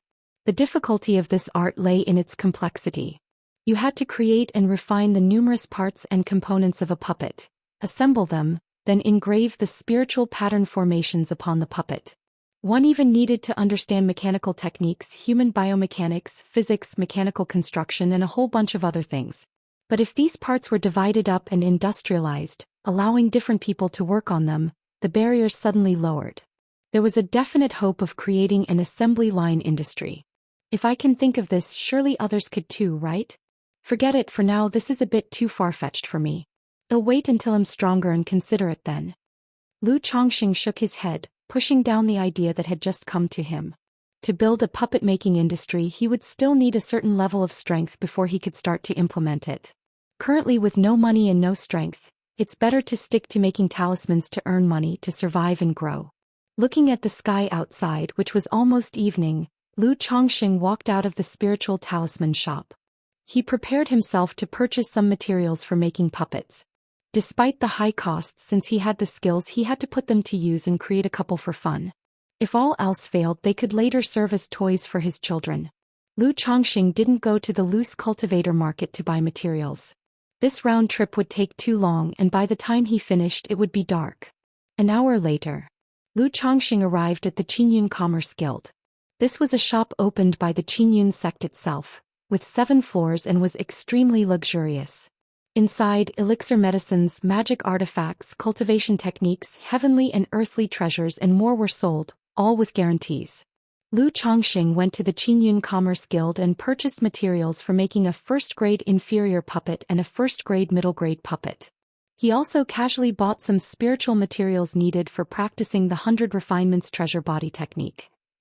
Even though he was making rapid progress with the Black Dragon magical bead for the treasure body technique, Lu Chongqing still spent an hour each day cultivating the 100 Refinements treasure body technique. Eventually, Lu Chongqing bought everything he needed, spending 236 spirit stones, adding more difficulties to his already not affluent household. The day of his visit to the White Jade Tower would be postponed yet again. After leaving the Qingyun Commerce Guild, Lu Chongqing passed by the Thousand Mechanism Pavilion, a shop selling puppets. He went in to inquire about the prices of the puppets. The shopkeeper told him that different puppets with different effects, even of the same grade, have different prices. Then he told him the rough prices of the puppets. A first-grade inferior puppet cost about 70 to 80 spirit stones. Chapter 142, Screwing on the Assembly Line. A first-grade middle-grade puppet costs about 300 spirit stones. A first-grade superior-grade puppet costs about 1,100 spirit stones. A first-grade supreme puppet costs about 3,000 spirit stones. After hearing the prices, Lu Chongqing bid farewell and left. It was not that the prices were too high, he was just inquiring about how much the puppets could sell for. Regarding the prices, Lu Chongqing could only say that puppets indeed made money, but compared to talismans, they could only be considered as earning a bit of hard-earned money. Of course, if the other party's production resembled the assembly line process he envisioned, that would be a different story. After buying the materials, Lu Chongqing didn't return to the spiritual talisman shop, but went straight home instead. After all, there was a child born in the family today, so naturally he wanted to go back early and check. Once home, Lu Chongqing visited his newborn child and carried it to the yard to sit leisurely. Occasionally sitting in the yard with the child, enjoying the quiet, was also a form of relaxation for Lu Chongqing. Of course, that was under the premise that the child wasn't crying. After sitting quietly for a while, he came to report to Lu Chongqing that Xia Long from next door had come to visit. Upon hearing this, Lu Chongqing immediately got up, handed the child to Bai He and went to greet Xia Long with a hearty laugh. This neighbor was a major customer of his. Every few months he would come to purchase talismans and he would always buy superior grade talismans. He was considered a fairly stable channel for selling talismans. Lu Daoist, are you preparing for another adventure? Lu Chongqing arrived in the main hall, saw Xia Long and asked. He remembered that the latter had returned just a half a month ago. Yes, I am already 50 years old. If I don't give it my all now, there won't be any opportunity left. Besides, there are twin children at home who are about to start their cultivation. Xia Long sighed and spoke thus.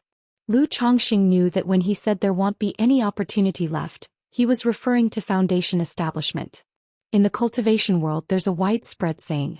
If a cultivator wants to tackle foundation establishment, the last age limit is 60 years old. After 60, the body will start to decline. Not only will the chance of successfully establishing a foundation decrease, but the risk will also become greater. After all, foundation establishment is no joke. If the process fails, one might end up lightly wounded and regress in cultivation level, or at worst suffer severe damage to the meridians, become a cripple or even directly perish. Lu Daoist, what kind of talismans are you looking for this time? Lu Chongqing didn't dwell on the topic but asked directly. Do you have any thunder summoning talismans, golden light barrier talismans, sweet dew talismans and escape talismans? Xia Long inquired. There are several of those talismans carried by Lu. How many of each do you need, Xia Daoist? Lu Chongqing replied nonchalantly. Do you have 2 or 3 thunder summoning talismans? Xia Long asked. Just so happens I have 3. If you need them, Xia Daoist, I can sell all of them to you as I just so happen to need to restock next month. Lu Chongqing said. Of course that was not true. The talismans he sold to Xia Long were usually ones he had drawn for his own protection and carried on himself. He had over 100 superior grade talismans. And about 50 supreme talismans. The reason there were only so many talismans and he didn't draw more was partly because of limited time. Furthermore, aside from personal defense, he had no secure channel for selling them. Material costs were what they were, so it wasn't good to stockpile too many. Then I thank you, Lu Daoist. Aside from the 3 thunder summoning talismans, I would like one of each of the other 3 types of talismans. Xiaolong said. Xia Daoist, you're purchasing so many talismans this time. Is the place you're going to particularly dangerous? I also have a thunder talisman on me for personal protection. If you need it, I can sell that to you as well. Lu Chongqing thought that he was currently in need of money, and having dealt with Xiaolong as a neighbor for so long, he felt it was possible to sell the other party 1 or 2 supreme talismans. After all, he did have a thunder talisman given to him by the 4th elder, which made the offer plausible. Daoist Lu actually has a supreme talisman available for sale? I wonder at what price you are selling it. Upon hearing this, Xiaolong's face immediately lit up with joy. This is also for self-defense from my family elders. If Daoist Xia needs it, consider it as me selling next month's supreme talisman from the store in advance.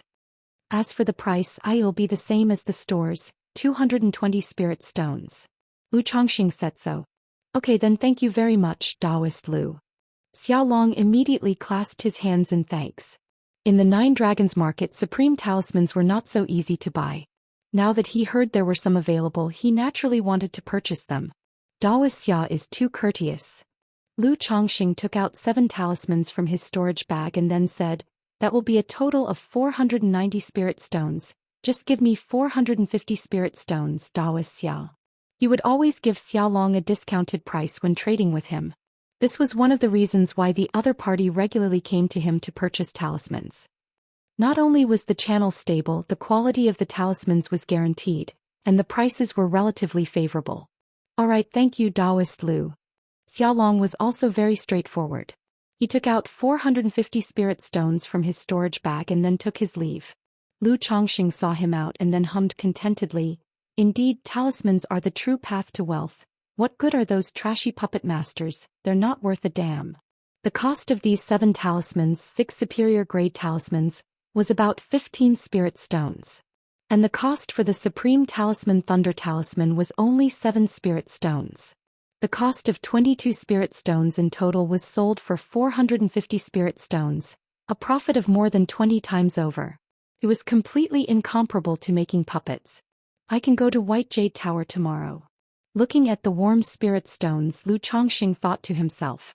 He also had over 200 spirit stones on him, plus these 450 he could find 1 or 2 high-quality female cultivators.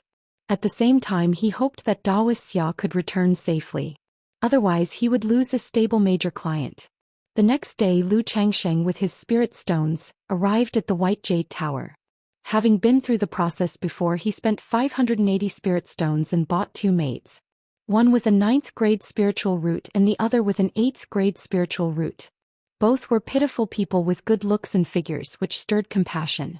Lu Chongqing had a soft spot for such pitiable people. Originally he could have bought someone with a 7th grade spiritual root with the spirit stones he had. But after some consideration, Lu Chongqing decided to buy 2 instead. He wanted both quality and quantity. As before, he would have to wait for notification from the White Jade Tower. Sigh, the White Jade Tower really is a gold mine. Next time I have money, I should first buy materials for 2nd-rank talismans. Lu Chongqing walked out of the White Jade Tower, sighed and shook his head. In the blink of an eye, another half-month passed. Lu Changsheng's 41st child was born. And at this time, Lu Chongqing was also preparing to return home for a visit. There were still about 10 days until the Lu family's spiritual root testing ceremony. Lu Pingon, Lu Wuyu, and Lu Shila were all set to participate. Even though he already knew the outcome that the 4 children participating in the test had no spiritual root, it was still the first time his children were attending the spiritual root testing ceremony. He, as a father, had to go back and witness it. I hope there won't be any mishaps this time when I go back alone, Lu Chongqing thought to himself as he walked. To avoid drawing attention in the marketplace for being too flamboyant, he had disguised himself this time, transforming into a dark-skinned, ordinary-looking young man. Chapter 143. Dad, can't I cultivate without a spiritual root? _1 After leaving the 9 Dragons market, Lu Chongqing did not ride the iron feather eagle. Instead, he took out a flying artifact he had once acquired from a robber cultivator from his storage bag. Now that he had broken through to the energy refinement late stage, he was also able to maneuver the flying artifact to travel. Of course, Lu Chongqing had no intention of flying back to Qingzhou Mountain on the artifact. That would be unrealistic. He simply thought that since he had disguised himself, he might as well make the disguise convincing. And to experience the flying artifact as well. This flying artifact was shaped like a circular wheel. Lu Chongqing channeled his spiritual power into it and threw it into the air before jumping onto it. With a slight movement of his mental spirit and maintaining it with his spiritual power, the wheel began to fly. The base speed of this flying artifact was not very fast. It was only a bit faster than a spirit steed. But compared to a flying sword artifact, it consumed very little spiritual power. If one wanted to increase speed for escaping or such, the consumption of spiritual power would increase exponentially. After flying about 10 kilometers, Lu Chongqing felt that 1/10 of his spiritual power was depleted. Such a flying artifact consumes quite a lot and is not suitable for long-distance travel. For long-distance flight during the Qi refinement realm, one still needs to rely on flying mounts or flying boats that fly using spirit stones. Lu Chongqing shook his head and said. He then descended from the flying artifact, took out the iron feather eagle from the spiritual pet bag and mounted it. Flap, flap. The iron feather eagle spread its wings and soared into the sky, speeding towards Qingzhou Mountain. 2 days later. Qingzhou Mountain. Lu Chongqing, handsome and tall, dressed in a blue silk robe embroidered with bamboo leaves, dismounted from the iron feather eagle. The journey had been very smooth with no incidents. But now, with a cultivation level in the late stage of Qi refinement, more than 100 superior grade talismans, about 50 supreme talismans, and a talisman treasure, Lu Chongqing also felt a sense of security in his heart. It was not as worrisome as before during the trip. After Lu Chongqing returned home, his wives and children were naturally overjoyed. While chatting with Lu Miaoyun, he also learned that the testing for spiritual roots would begin in 5 days. He also found out that during his last 3 days at home, one of his wives had conceived, meaning that the maid he had impregnated at the 9 Dragons Market was carrying his 50th child. After spending some time at home with his wives and daughters, Lu Chongqing went to pay his respects to the 4th elder. After all, having returned, he had to pay a visit. Knowing that Lu Chongqing had come back for his children's spiritual root testing, the 4th elder did not say much. He inquired about Lu Changsheng's past 3 months and checked his talisman skills. 5 days later, the Lu family's testing for spiritual roots began.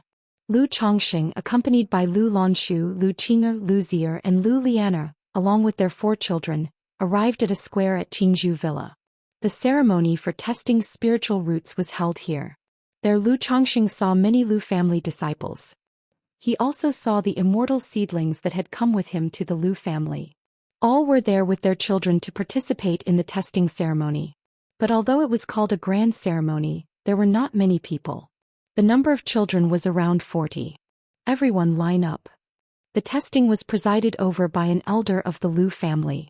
Uncle Fu and several Lu family disciples maintained order. Lu Chongqing also had his 4 little ones line up to wait for their spiritual roots to be tested. The artifact used for testing spiritual roots was a crystal column about 1 meter long. The children stepped forward, dropped a drop of blood on it, then touched it with both hands and waited for 30 seconds. If they possessed spiritual roots, the crystal column would react. Now the testing for spiritual roots begins. Seeing that the time was right, the Lu family elder started and allowed the first child to step forward. Husband. All 4 of Lu Lansh's children looked tense and full of hope and expectation. This moment would determine the fate of their children. If they were without spiritual roots, they would only be able to become ordinary mortals.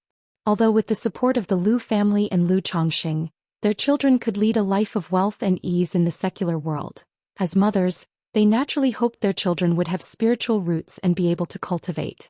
To become exalted cultivators. Seeing their nervous faces, Lu Chongqing sighed softly without saying a word. He simply gently patted their hands, signaling them not to be too nervous. Next. Next. Next.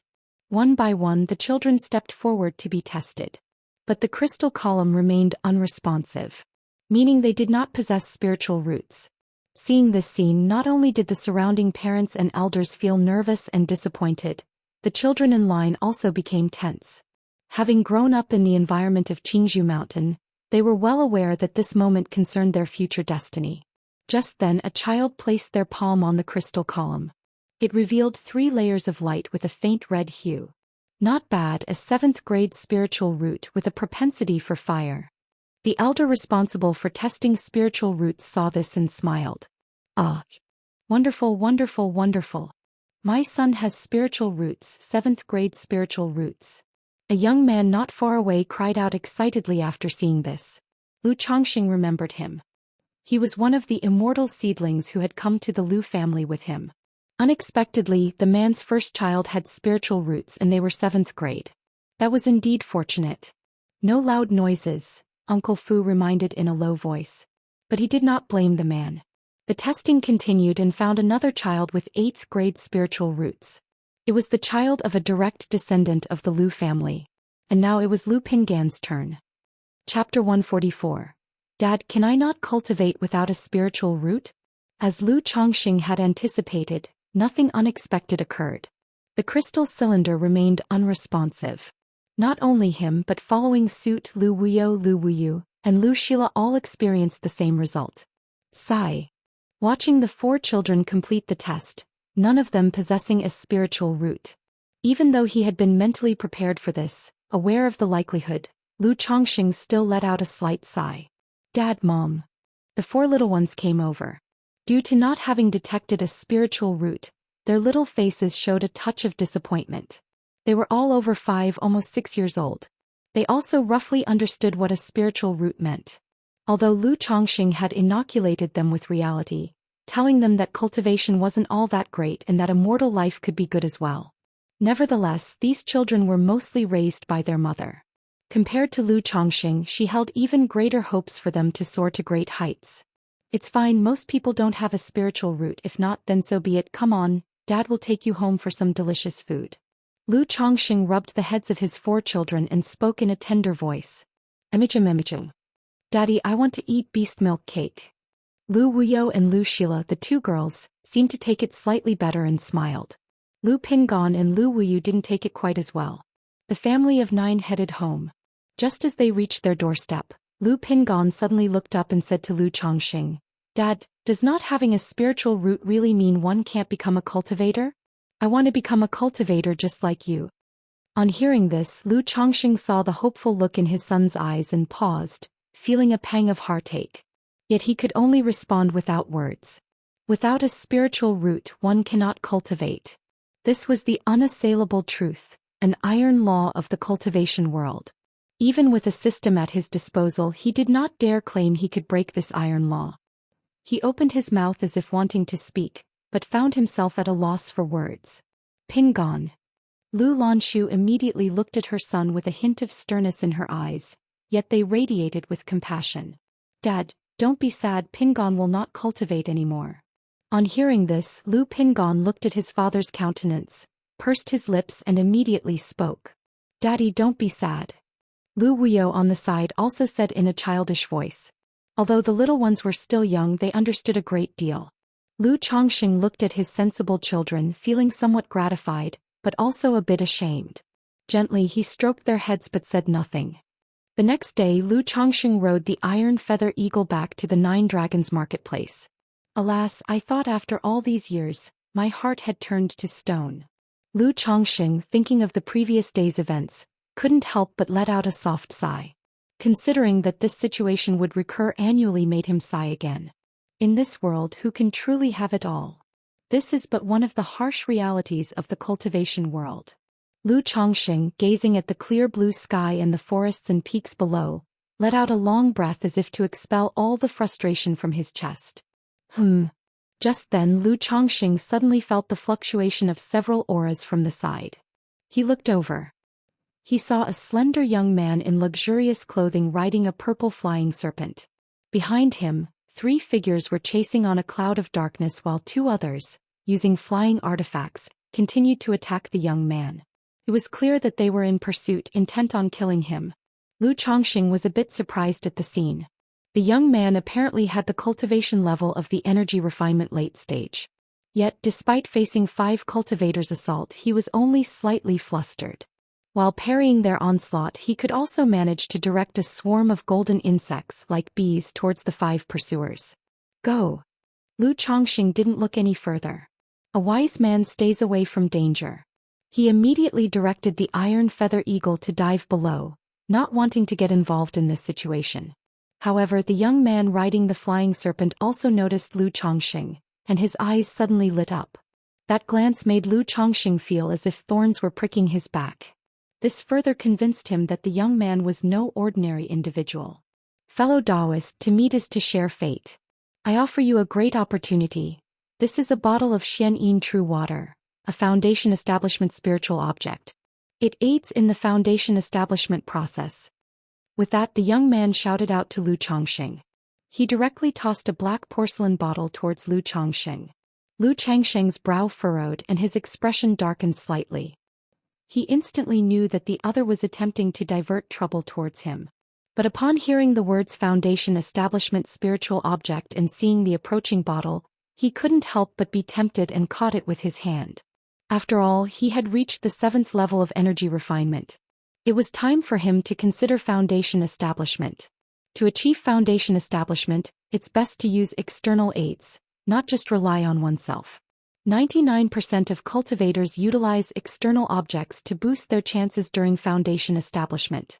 Otherwise, attempting Foundation Establishment without any aid was tantamount to courting death. Among the objects that offer the most significant aid to Foundation Establishment is the Foundation Establishment Elixir. During Foundation Establishment, if one consumes an elixir, it can stabilize qi and blood, massively increase mana, stimulate divine sense and harmonize spirit, energy and soul. Even if one fails in Foundation Establishment, they won't suffer from the backlash. Besides the elixir, there are numerous Foundation Establishment spiritual objects that can aid in the process. This Xianxia true water is especially helpful for overcoming one of the 3 barriers of Foundation Establishment: the qi, blood barrier, the mana barrier and the divine sense barrier, particularly with the mana barrier.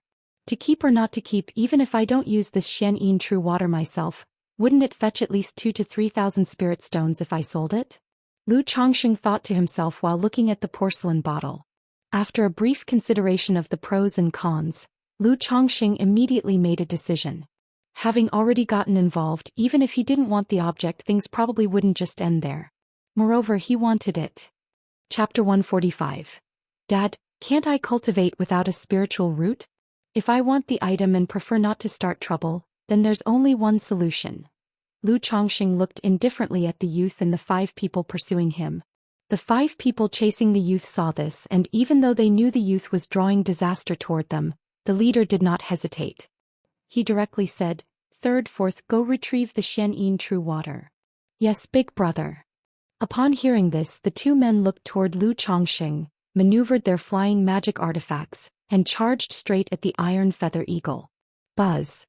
Lu Chongqing immediately cast a golden light barrier talisman. A layer of golden light spread, enveloping both him and the iron feather eagle. The iron feather eagle couldn't afford any mishaps. Otherwise, there was still a whole day's journey to the 9 Dragons Market. Immediately after, in his 2 hands, he held a dozen or so talismans in one and a thick talisman inscribed with a golden brick in the other. It was precisely the golden light brick talisman treasure. The youth in front of him and these 5 were no ordinary people. Therefore, if he were to take action, he had to be decisive and end the battle quickly. Superior grade talismans, looks like you're quite wealthy, kid. However, we of the Ko family 5 fierce take a fancy to something and you dare to gather it up. Aren't you afraid you'll have the luck to gather it but no life to enjoy it? Third and fourth charged towards Lu Chongqing with a grim smile on their faces. One was wielding a great saber and the other a great hammer, both exuding immensely fierce might.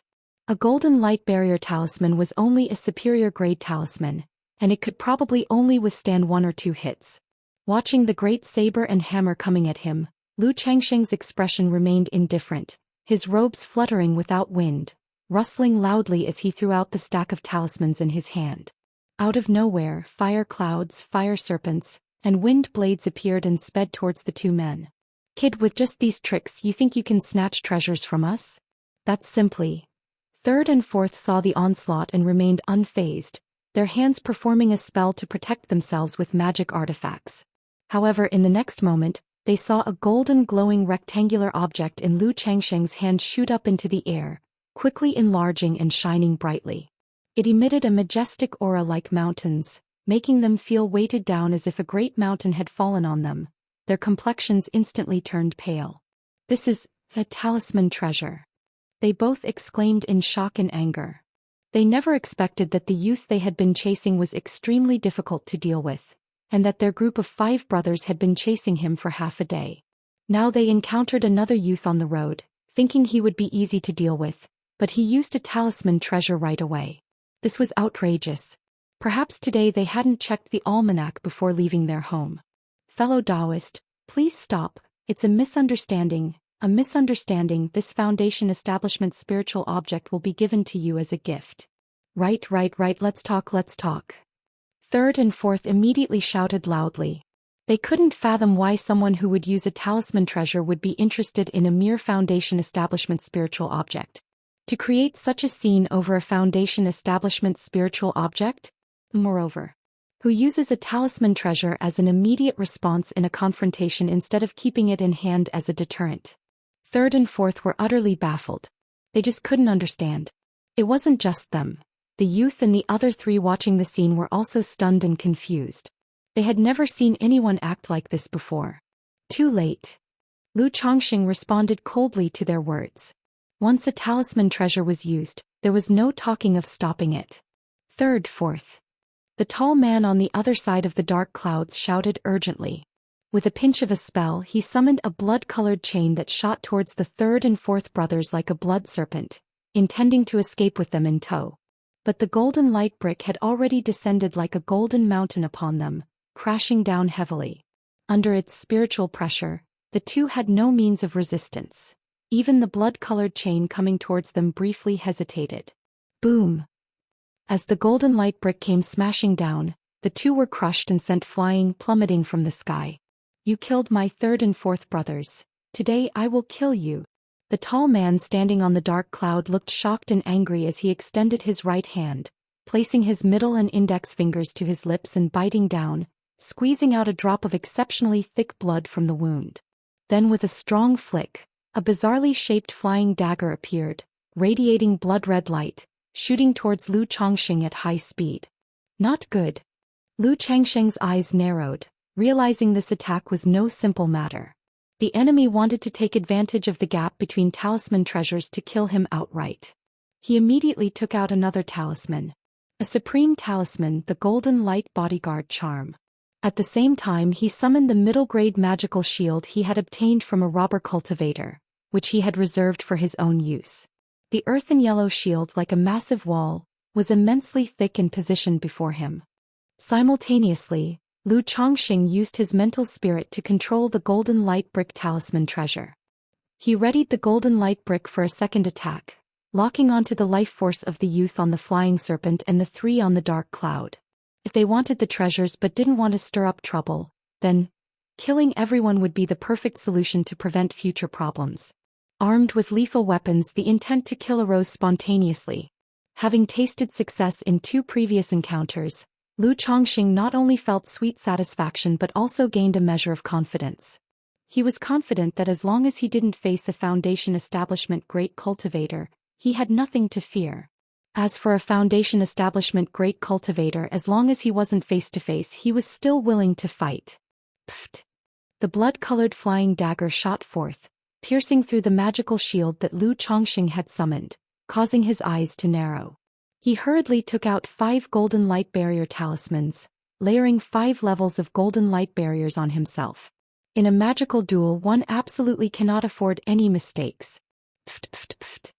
With ferocious might, the blood-colored flying dagger, after breaking through the magical shield, instantly reached Lu Chongqing and penetrated 3 layers of the golden light barrier talismans before it ran out of force upon the 4th layer. Such a fierce assault. Lu Chongqing couldn't help but feel shocked.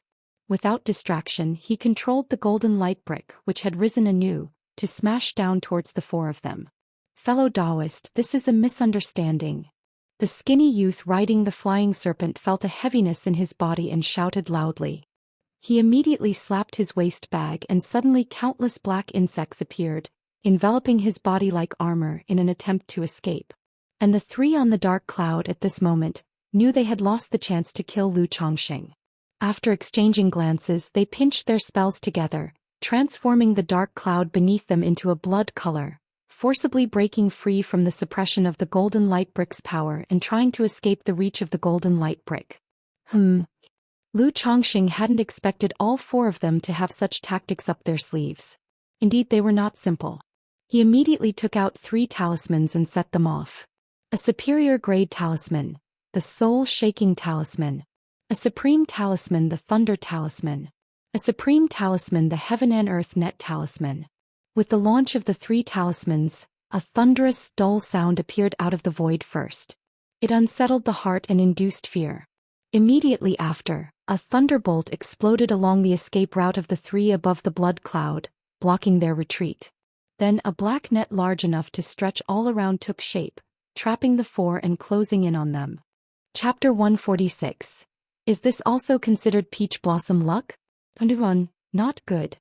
Second brother, fifth brother, hold on. The 4 individuals, upon seeing the heaven and earth net converging from all directions and the heavy bombardment of golden light bricks from above, also abandoned their fight against each other and, in order to protect themselves, simultaneously launched their techniques. Buzz, buzz, buzz. The gaunt young man riding on the flying serpent had innumerable dense bugs appear around him, turning him, who seemed to be already clad in insect armor, into a pitch-black bug cocoon. As for the 3 brothers on the blood cloud, the eldest clasped his hands in a spell, causing the blood cloud to boil and surge, wrapping all 3 brothers within, in an attempt to break free from the heaven and earth net. The second brother stimulated several talismans in succession, creating protective shields of air around them. The youngest brother then took out a blue magic bead the size of a fist that emitted a pale blue glow and suspended it above his head. At that instant, bang! The golden light bricks, large as small mountains, fell heavily onto the 4. Lu Chongqing could tell that the 4 were no simpletons, which is why he did not pull back his attack. He pushed the golden light bricks to their limit, dropping them directly from the air to smash the 4 to the ground and grind them into mush. Indeed, they didn't die. Now at the 7th level energy refinement, Lu Chongqing, whether in terms of controlling the talisman treasure golden light bricks or in his mental spirit perception, had become much stronger. He could sense that the 4 being smashed by the golden light bricks had not yet died, and were still resisting, trying to break free from the golden light bricks, trying to escape the bonds of the heaven and earth net talisman. He immediately took out another stack of talismans. Supreme Talisman, Heaven and Earth Net Talisman. Supreme Talisman, Chaos Talisman. Superior Grade Talisman, Binding Body Talisman. Superior Grade Talisman, Dungeon Talisman. 2 Heaven and Earth Net Talismans flew out. Everywhere they went, black nets formed, covering all around the golden light bricks, to prevent the 4 from truly escaping from under the assault of the golden light bricks. The Chaos Talisman could disrupt the spiritual power of energy refinement cultivators, causing internal spiritual power to become chaotic. The Binding Body Talisman could restrain and bind a person's body, affecting their movements. A Chaos Talisman and 4 Binding Body Talismans turned into rainbows of light and shot towards the ground beneath the golden light bricks, disturbing the resistance of the 4. Then Lu Chongqing commanded the Iron Feather Eagle to dive rapidly, preparing to cast the Dungeon Talisman in the area where the golden light bricks were about to land. But at that moment the Iron Feather Eagle, under the imposing might of the golden light bricks, got frightened, cried out and refused to approach. Motherfucker! Lu Chongqing glanced at the unimpressive Iron Feather Eagle, tossed out his flying artifact, jumped onto a round wheel and quickly descended, activating the Dungeon Talisman. He directly solidified the ground into a cage to prevent the 4 from escaping at the moment of impact using earth escape techniques. After he finished, Lu Chongqing held another stack of attack talismans in his hand. If the 4 still had a breath of life after that, he would give them another round of firepower. Just then, boom! The golden light bricks fell from the sky with great force, crashing to the ground and making a world-shaking noise. It seemed as though the entire mountain range quaked violently. All the birds and demon beasts in the vicinity were so terrified that they trembled and scattered in all directions, flying out of the forest. The already startled iron feather eagle let out a deafening screech at the sound, flapping its wings as though it might crash. Lu Chongqing paid no attention to the iron feather eagle, watching the golden light brick standing tall on the ground like a golden hill. His eyes narrowed slightly. Are they dead? At that moment he himself wasn't sure if the four were actually dead. After all, from their earlier display, it was clear that their techniques were anything but simple. If it weren't for his talismans blocking their way, he would have almost let the four escape from beneath the assault of the golden light bricks. Pity I don't understand formations, nor do I have a formation artifact. Otherwise setting up a formation now would make things much more secure, Lu Chongqing mused to himself. Thinking this over, he took another stack of talismans out of his storage bag. Superior Grade Talisman, Earth Collapse Rocket Talisman. Superior Grade Talisman, Blue Silver Entwining Talisman. Supreme Talisman Chaos Talisman. He set up 4 traps in 4 different directions around the golden light bricks. The moment anyone dared to move even slightly, they would trigger the Earth Collapse Rocket Talisman and the Blue Silver Entwining Talisman. They would be caught off guard, entangled by blue vines sprouting from the ground in a burst, while being simultaneously targeted by rockets. As for the Chaos Talisman, it was to be used in conjunction with the attack talismans in his hand to disrupt the four's spiritual power before a barrage of firepower. Having made the preparations, Lu Changsheng's mental spirit stirred slightly, allowing the golden light bricks to slowly rise. If the four still showed signs of life, he wouldn't have to trigger any more talisman treasures. He could simply drop them again. As the golden light bricks rose, a pit appeared, both dozens of feet wide and deep. Lu Chongqing, standing tall and straight on his flying artifact, slowly moved forward and peered into the pit. Inside it, the 3 brothers from the blood cloud had become unrecognizable masses of flesh and blood, dead beyond any doubt. And that young man who had turned into a huge bug cocoon had become dried up and lifeless. The purple flying snake next to them was a blur of blood and flesh as well. Lu Chongqing used his mental spirit to sense for a moment, assuring himself there was no breath of life from the 3 masses of flesh and the huge cocoon, nor from the purple python before he finally felt at ease. Still, to be utterly cautious, Lu Chongqing produced fireballs in his palm, shooting them into the pit. Cultivators had many techniques and these 4 were no easy targets. He had to be careful. Only when reduced to ashes could one be sure they were truly dead. Under the fireballs, the 3 masses of flesh and the flying snake turned into remains, burnt by the flames until very little was left. The black bug cocoon crackled as it burned in the fire. Then suddenly the black cocoon shook violently, and a gaunt figure shot out from it, trying to leap out of the deep pit. But in the next moment, blue vines burst rapidly from the ground, binding the figure. At the same time, rockets appeared out of nowhere, targeting the young man and firing towards him. Chapter 147. Is this also considered peach blossom luck? Lu Chongqing, standing atop the wheel, was shocked by the sight before him. He had not expected this young man to still be alive, and immediately threw out a talisman. Are you crazy or something? Can't you handle a loss? Seeing this turn of events, the young man's face instantly turned extremely unsightly. It was as if Shimenqing was caught in the act with Pan Jinglian by Wu Daolong and Wu Er. He had never seen someone like this before. The man used talisman treasures right from the start, treating talismans as if they cost him nothing. Do your talismans cost you nothing? He deeply regretted his actions, filled with remorse. Foolishly leading trouble to his own doorstep was what he was playing at. Now it seemed he was about to turn the situation on its head. Not only facing a heavy loss, but he also might end up falling here. He slapped his palm, using a supreme talisman, the Golden Light Bodyguard Charm, enveloping himself in golden light. At the same time he took out a blue pearl and holding it high above his head said threateningly, "If you attack again, you'll detonate this heavenly thunder pearl. Am prepared for mutual destruction." Heavenly thunder pearl? Lu Chongqing heard this and observed the walnut-sized blue pearl in the other's hand, narrowing his eyes and halting his attack. He had never seen a heavenly thunder pearl before. But he had read about such things in books. Legend had it that the heavenly thunder pearl was forged by a nascent soul true lord from the lightning between heaven and earth, with each pearl possessing immense power. Even a cultivator at the foundation establishment stage would be annihilated upon direct contact. He had not expected this young man to have a heavenly thunder pearl in his possession.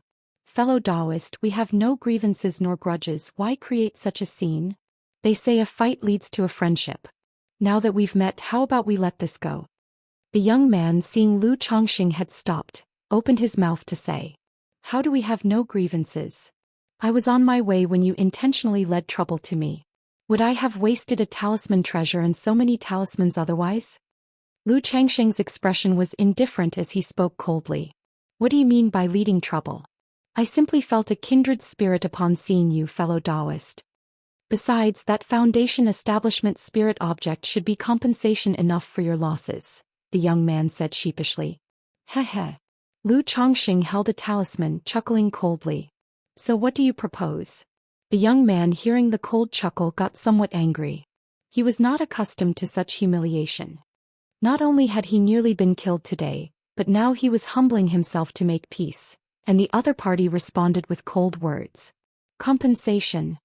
As long as you offer sufficient compensation, I will let you go," Lu Chongqing said, ignoring his attitude and pulling out a stack of supreme talismans. If he cowered just because of the opponent's heavenly thunder pearl, the initiative would be in the opponent's hands. He didn't believe the other party would really choose mutual destruction. Furthermore, by showing off these many supreme talismans, he was also making a show of force. He wanted the other party to know that if they went for mutual destruction, he might die but Lu Chongqing might not. The young man, feeling the faint oppressive force from the golden light above his head and seeing the stack of talismans in Lu Changsheng's hand, realized he couldn't escape this situation. If he didn't bleed a little today, he feared he wouldn't be able to resolve this peacefully. He took a deep breath and took a jade box from his waist, then tossed it to Lu Chongqing, saying, "Inside is a heavenly heart lotus, also a foundation establishment spirit object, helpful in developing divine sense during foundation establishment. This should compensate for your losses, shouldn't it?" Lu Chongqing enveloped the jade box in spiritual power to check it. Afterward, he opened the box and saw inside a snow-white lotus flower emitting a faint glow. The moment the box was opened, a refreshing scent wafted out, invigorating the spirit. Good stuff. Lu Chongqing immediately closed the box, knowing such spiritual objects must be kept in a treasure box to prevent the loss of their potency. He then looked at the young man and said indifferently, "Give me one more foundation establishment spirit object that benefits the physical body, and well, call it even. Do you think foundation establishment spirit objects are just lying around everywhere? Where am I supposed to find so many?" The young man retorted angrily. To his knowledge, just one of these spirit objects could be worth at least 2,000 to 3,000 spirit stones and was considered priceless. Having 2 of these spirit objects was already quite fortunate for him. Lu Chongqing, not believing his words, eyed him suspiciously. After all, the man had used a foundation establishment spirit object when causing trouble. And now here was another foundation establishment spirit object. To have survived the attack of his talisman treasure and so many talismans was no small feat now. To produce a heavenly thunder pearl of such rarity also indicated that the young man was no simple character. "What are you looking at? Are you going to let me go or not?" The young man became impatient under Lu Changsheng's scrutiny while holding the heavenly thunder pearl. "I saw you commanding so many insects. You must possess an insect commanding technique, right? Give me that technique and we'll settle this." Lu Chongqing didn't want to push the man to desperation. Even a cornered dog will leap over a wall, much less a person. Thinking about the insect commanding technique the other party had used, he became interested. He thought it might be useful to raise some insects himself. "That's out of the question, it's a secret technique of my family," the young man immediately refused. He then added, "However, I can give you a beast-taming inheritance." "Beast-taming inheritance? Which grade?" Lu Chongqing inquired upon hearing this. He had been considering obtaining a method to tame and command beasts. Perhaps he could accelerate the growth of the 9 Netherhound. However, from his inquiries in the marketplace, he learned that knowledge was tightly monopolized in this world. This was true for both cultivation methods and the inheritance of various cultivator arts. First-grade inheritances were a little easier, being obtainable for the right price. But for higher grades, it wasn't simply a matter of spending money to acquire them. Of course, Lu Chongqing also knew that he hadn't reached that level yet.